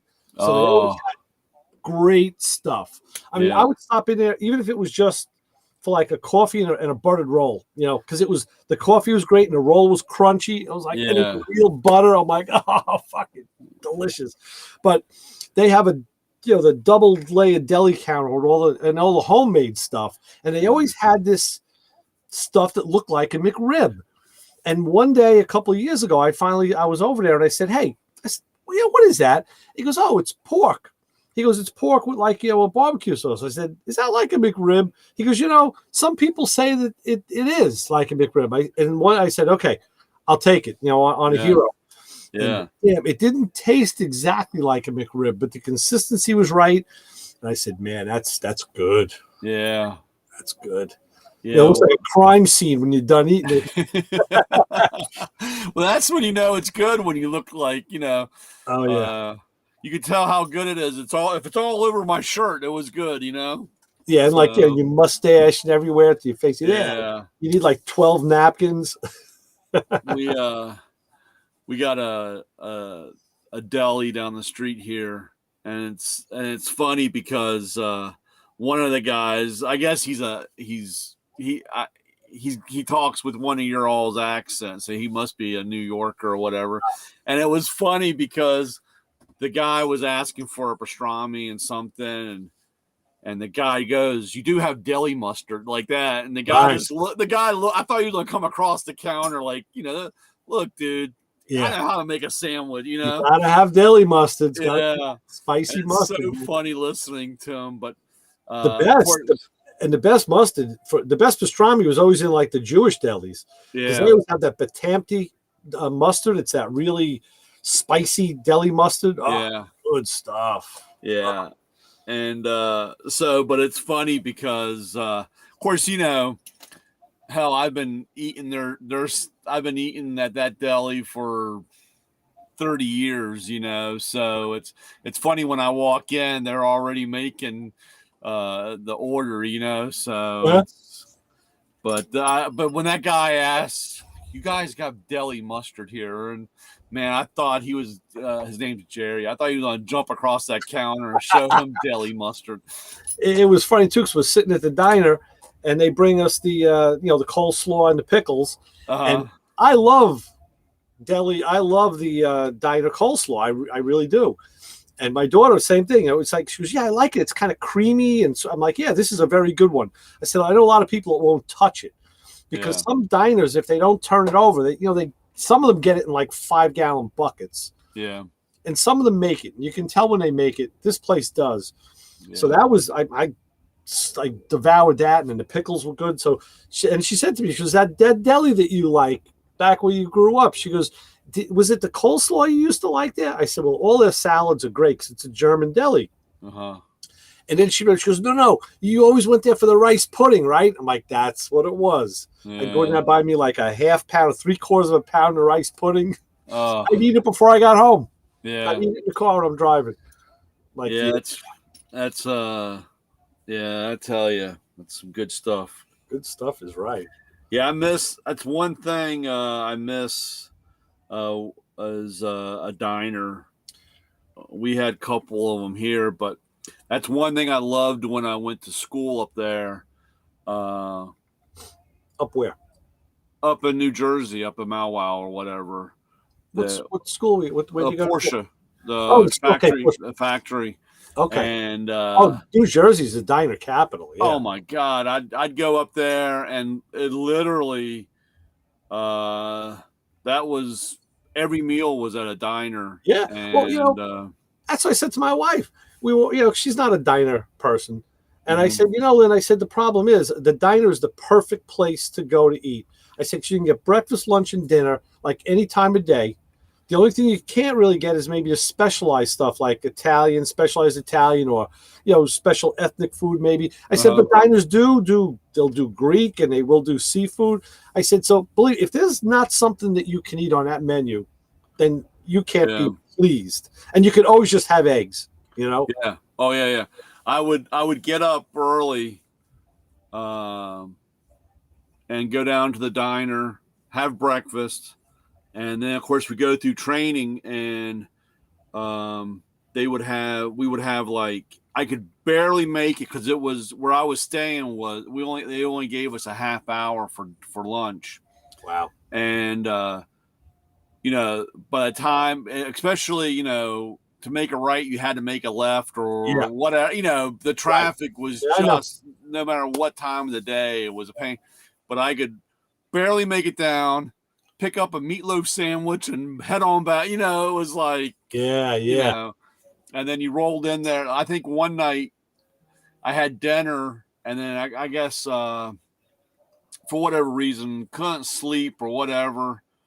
Went down, and it was like 2 a.m. I'm at the diner having a cup of coffee and something, you know, and I was like, God, I told the lady I want to be 700 pounds before I go home because I've spent all this time here. And I made sure I had both of my kids come with me early on when they were young and sit at the counter.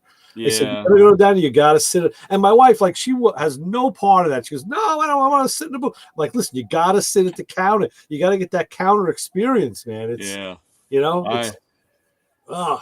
we have one down in my route. We have a diner, and it's not bad. It's just that with a tool truck, it's a pain in the ass.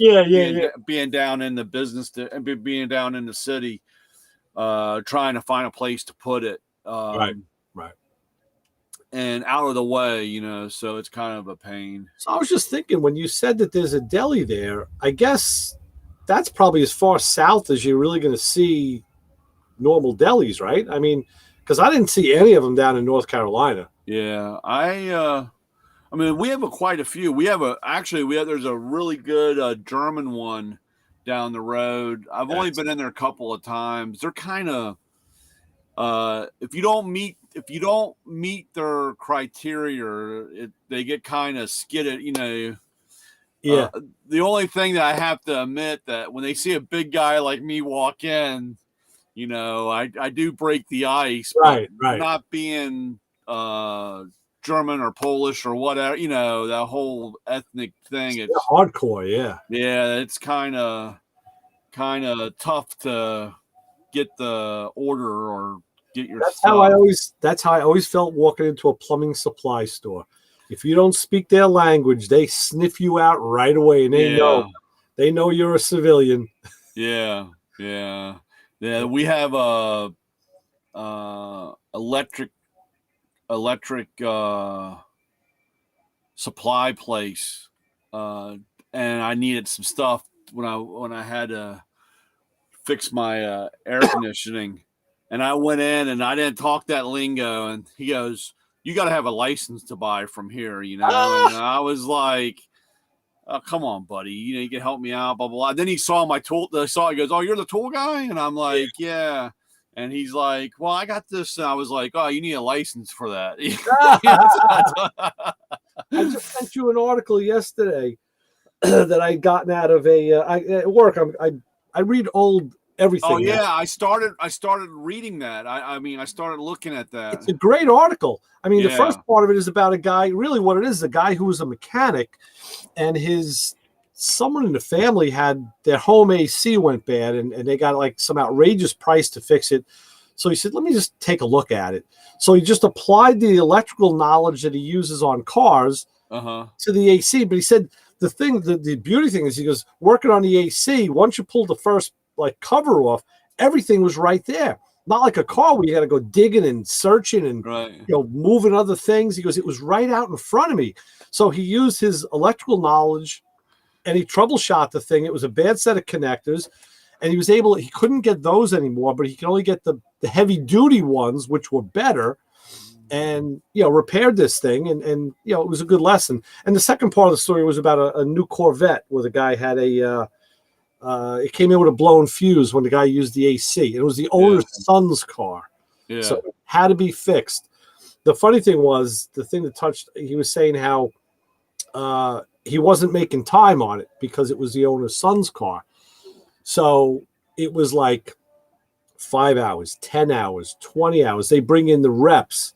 The reps scratch their heads. They're going back to the factory, and they're getting, now it ended up being like 48 hours. And finally, he did what a lot of people, like what we all do. At night, he was just thinking about it. and went back the next day and like fixed it. And then he told the boss, he says, I fixed it. I tested it. What'd you do? He goes, I'll tell you what I did, because this is something that Chevy needs to know, because it's going to be a problem on these cars, but I want to get paid for all the hours I put in on it. And they're like, oh, we don't know if we can do that. That's, come on. I don't know. It's 48 hours. Well, the Chevy reps were there, and he was talking with them, and they said, listen, pay the guy. We need this answer. And they did, so it was a happy ending. But yeah, those stories like that, I always love the stuff that guys write in from experience, because it's stuff you can use, and it's, real lessons from trenches, Well, like I said, those are the ones that, that after you gotten bit, and those are the ones that you never forget about. And of course, you say, oh, by the way, you might want to check that. And they look at you like, well, how do you know? And he goes, trust me, I learned the hard way on that.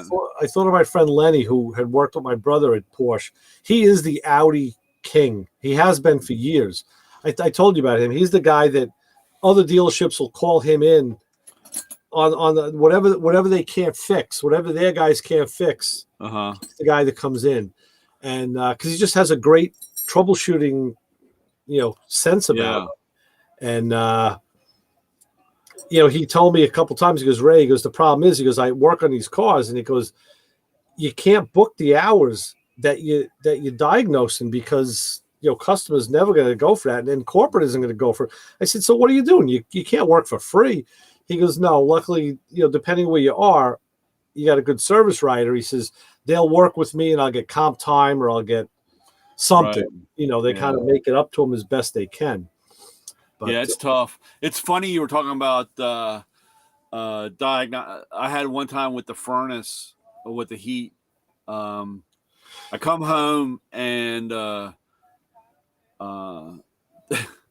furnace was just jet black smoke. It was like rolling coal coming out of the chimney, Yeah. And I knew exactly that the injector was stuck. It was just dumping fuel. And of course, I'm, and Jenny's like, oh, it's wintertime and there's no way anybody's going to come out. And I said, well, I can fix it. I know what the problem is. And man, I had that thing completely apart, and I couldn't figure out how to get the injector out, And I had this thing in a million pieces. And I went to school with the guy that owns or his parents, but he now owns the heating company, where we get our oil and everything. And I went in and I told the wife, I said, you're going to have to call Wes in the morning, and I don't know how to get this injector out. And she comes down, and I got pieces laying everywhere. It took me like, an hour and a half to put the whole thing back together. I'm like trying to put it all back together. And so the next morning, Jenny calls, and Wes goes, yeah, we'll come by. We'll squeeze you in. We'll come by and take care of it. And he comes over, and of course I waited for him. And he comes down. He goes, who's been in here? Yeah. Don't you love that? And I was like, I said, I know the injector's bad. And I couldn't figure out how to get it out. And it was so funny because he just like looks at me, and it was like a snap turn, pop the thing out. And I was like, you got to be kidding me, man. I had the line all. I mean, he goes, yeah. He goes, now we got to bleed it out. We got to do that. He goes, you should have just left it alone. And I said, well, I thought I could fix it, Yeah. As you were talking, I was thinking like that should be a simple thing to do because it's a service part. Right. But, sometimes they don't build it simple. It depends on the maker of the burner. And I mean, I sat there and kept looking at it, and I was like, man, there's no, and like I said, all the times that they've serviced it, I've never been home. And so I have no idea what they do. And right. And I kept looking at it, and I couldn't figure out how because I'm thinking, like on a car, you pop the fuel rail and you pull the thing out, Right. I mean, it can't be that difficult. And man, he snapped that thing and pulled that thing. I was like, I told him I was getting ready to pull the pump out, and he goes, man, I'm glad you didn't do that, Yeah. And, but I'm not shy. I'll jump right in with both feet. I mean, yeah. No, it's funny. When I had my first house, we had gas heat, but I had the circulator pump for the hot water, and and it was the old B&G Bell and Gossett. It was the big red one that hung off, the cast iron one. And there's a coupler in there that's like 2 arms, and they use springs. It looks like a mechanical advance on a distributor. Mm-hmm. And the reason they do that is that when the thing starts up, they fly open, and the springs kind of cushion the drive, so it's not like a hard start on the motor. And I heard this noise, what the fuck? I go down there here, like, what the fuck? There was no hot water in the house, for the radiators, and it was in that coupler. So I'm like, oh shit, wow, okay. And I shut it down, and I could see that the springs broke, or at least one of them broke. So I went to the plumbing supply, bought the repair part. It was like, I don't know, $8. I come home like, okay, so how do I change this? I'm like, I got to take this apart. So I took the bolts off the flange, and I pulled the pump off, and the water starts flowing out. I'm like, push it back together. I got soaked. I shut the water down, pulled it off. Then I'm like, that's a lot to go through, And then once I put it back together and changed the coupler, I looked at it and said, you know what? You can do this without taking it apart. Mm-hmm. And then I figured out how to do it.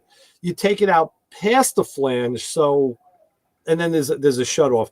So it was just a simple thing, but the first time I had to get soaking wet, Yeah. And I never forgot it after that.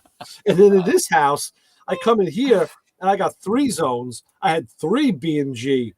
I had 3 of them. I'm like, okay, I know what you guys are about. I had the couplers. I had them hanging on a nail on a rafter. I'm like, I kept them in stock. And now when they changed, they put in those little Ticos, the little green.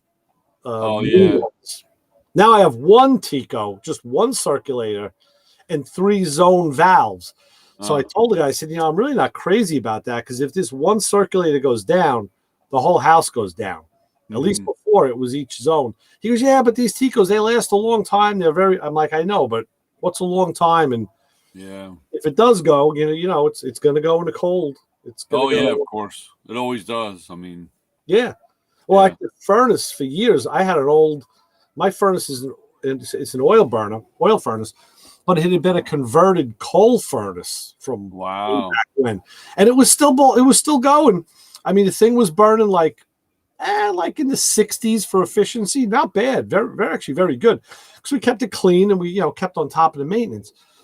But I kept telling my wife, I said, we should probably look into changing this furnace. Well, why? If it works and they're a lot of money. I said, because it's going to fail on the coldest day. Yeah. I said, what happens is those plates inside just collapse. I said, it's going to be a mess. I said, it's going to be, and they're not going to be able to come in and just do that on a service call. No. Huge job. So we finally contracted. We had them do it 1 year in the summer and just change the whole damn thing. I said, okay, now I got peace of mind. Yeah, well, like you said, also if it's on a cold day, on one of the coldest days, they have about umpteen million other service call, emergency service calls. You're on the back burner on that. Well, that's why I said it's not going to fail in the summer. It's going to fail on the coldest day of the winter. Yeah. So, we milked it for another year or so, and then we finally bit the bullet and did the whole thing. Yeah, but we're in the middle of trying to get estimates on a new deck. And man, you looking at the composite? Huh? Yeah, with the composite, yeah. It's expensive stuff, man, but it's not. It all is expensive. Dude, it's crazy what they want. What do you have out there now? You got wood? Yeah, it's wood. It's pressure treated. I got a pressure treated frame with cedar, cedar decking. I'll tell you something, it's been out there for Christ, I don't know, 15 years, 16 years. Now I'm replacing like boards here and there that are starting to rot. But even I just go out there and I can see it's got, like the dirt in it and the mold. You got to pressure. I didn't pressure wash it this year. It's like you almost got to do it every year. And I'm looking at it saying, you know what? I don't think I'll ever do wood again. It's nice. I like the wood, especially when it's new, but there's a lot of maintenance. I never painted it. I used to just Thompson's water seal it. Yeah. And then I kind of stopped doing that. And then this deck is as far as I know, the guy had it put on in the early 70s. Oh wow. And yeah. I've replaced like the top of the rails and twice now. I've been here for 26 years, 24 years, I guess. No, let's see, Brianna's 24. Yeah, so 25 years, 26 years I've been 96, 97 you moved in? Yeah. Yeah. So, and I've replaced the rails, like the top of the rails and a couple of the pieces of wood a couple of times. And it's, like I said, it's been crazy. It's the pressure treated stuff, like the newer stuff, is so crap. I mean, it's nothing like the older stuff. No, I know.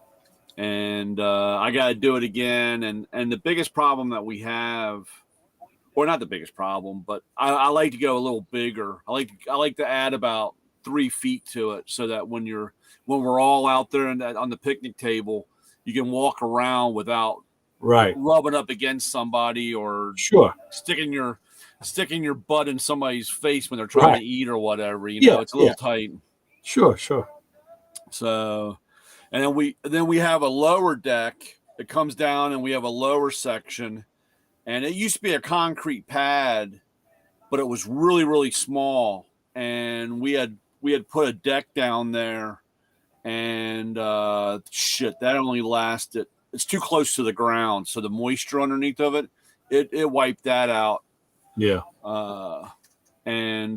So we've been going back and forth. I don't know where I'm going to really come up with the money to do it. That stuff is expensive. Yeah. They want, man, they're talking $40,000. Oh, whoa. And that's for the 2 decks. That's patio. I mean, it's pavers on the bottom and a deck coming up.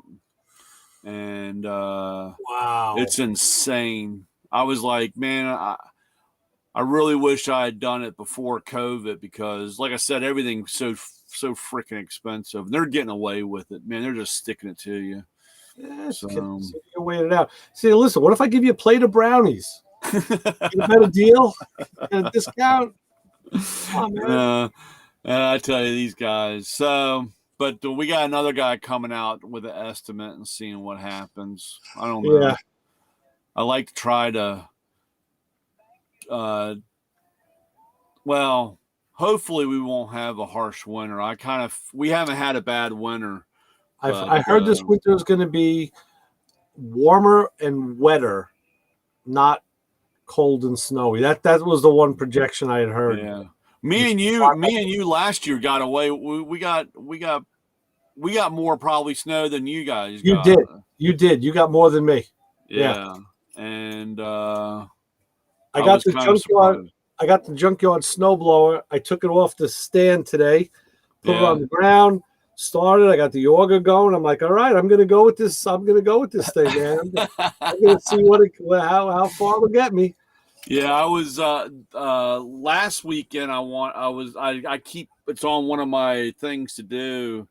Last weekend we had a wedding to go to, so I didn't really mess with it. And this weekend we have a family thing, but I wanted to get the snowblower ready just in case, right? And do a few other things getting ready for winter. But yeah, man, I can't even believe how cold it was. It was 37. Yeah, we weren't that cold. We were in the 40s, but I got a big, a tent on the deck, and yesterday when I came home, I took the cover off it, because I told her, I said, yeah, we're not sitting out there anymore. I might as well just take that down now. It's there's like 2 things that really end the season. It's like one when I cover the pool, and then when I take that tent down, it's like, all right, now no one's going out there. Yeah. I mean, I do. Yeah. I'll sit out there anyway, but Yeah, well, I mean, I love. I mean, like I said, I love sitting out on the deck, and I normally do. And of course, I cook on the grill 24/7. I mean, it's 7 days a week and 365. I mean, it's between the grill and the smoker and the fire pit. It depends on what I'm using to cook on. Right. It stays pretty busy down on that, but I'm hoping. Like I said, hopefully we come across something so I can get something going, because I really need to get that deck done. It's past its prime. Well, they wouldn't be looking to do it now anyway. You'd be looking for the spring, right? They basically said as long as there's no snow. Wow, they're hungry. They'll do it. And are you going to leave the it's a raised deck? So are you going to leave the uprights and just change the? They're probably going to end up doing everything just because of the age of the actual the base of it to me looks still good. We do have I can't remember what I don't want to call it a law, but they have us. They want everything standalone. They don't want it tied to the house because we've had problems. They pull away from the house, and we've had a few decks, and they were trying to pass that where they wanted a yearly inspection on decks because we for a while we were having a lot of decks coming off the side of the house. So they want all that stuff standalone, not tied to the house. Wow. So that's some deep footing. Yeah, well, it's like everything else. That's probably why everything now is not cheap, or so the expense. Which means really tall legs, So and those are big. You got to use they're 8x8s or something like that. I was going to say, I got a deck out here for the second story for the tenants to get up, and I think this guy used 8x8s. Yeah, they're like 8x8s. I had that rebuilt a couple of years ago, and it was, I think, $8,500. It's just really just a set of steps with a landing going in. It's not. Two people can sit there, but you're not going to have a party on it. Right. It's really just an entry deck. Yeah. But that's crazy. It is. So I don't know. We'll see what happens, and hopefully it works out. Because, like I said, I really because I know that's going to be. It's bad enough. I got one of my sheds have lost its roof, and that's even become a pain in the butt because now everything's got to be hurricane proof. Right. I mean, nothing. You just can't do anything. Yeah, I know. You just can't throw something up and be done with it. Everything's got to be some type of structural redesign of for the end or whatever. So Congress has to sign off on it. Oh well. And I'll tell you what. I think it's time to go. I gotta get ready for credit. Man, it's all right, man. I can't believe how late it is now. So I tell you now. The onus gets passed down the line. What is it that Chris and John always say, Brian, how we end our show? You can follow me home, but you're not going to have any fun. All right. That's a good twist on it. That's a good twist on that one. It's like, I don't know why you want to, but you can follow me home. I mean, I'll put you to work. Yeah, you want to see the fat guy raid the refrigerator after that. I mean, So after 3 hours and 13 minutes for Lewis Lee, played in traffic, Ray Guarino, Matt Gobert, and Brian taking up the rear tonight. And we're back next week with, I guess, Q. What show is he on? He was I was trying My Ride. Yeah, that's what it was. Because I was trying to think what it was, and it was Pimp My Ride. I actually watched a few episodes of that show with my older daughter at the time because he did something that she was like, I think he took a girl's caddy and put a fish tank in it and put like a shoe display in the back or something. Oh, yeah. crap. So I watched a couple of those, but only because of that, because the girls were interested in it. Otherwise, it wasn't my cup of tea. Yeah, I think at one time, I think that part of his shop was out of West Coast Choppers. Is that right? No, it might have been West Coast Customs. West Coast Customs. West Coast shop, that's the bike shop. Yeah. Yeah, West Coast Customs. Yeah, or something. I don't know. I remember someone. Well, then again, I think he was here in like the Bronx, in New York. Oh, maybe. I think he was up here in the Bronx. It's really kind of funny that how some of that stuff kind of all blends together. You know what I'm saying? It's like, right. You know, and then there's only a few, I guess, that really stand out, I guess, or you know. But it's funny how you'll be like, yeah, and then you realize that you've been yeah-ing the wrong thing. Right. We'll find out tomorrow on Thursday. That's it, Ray.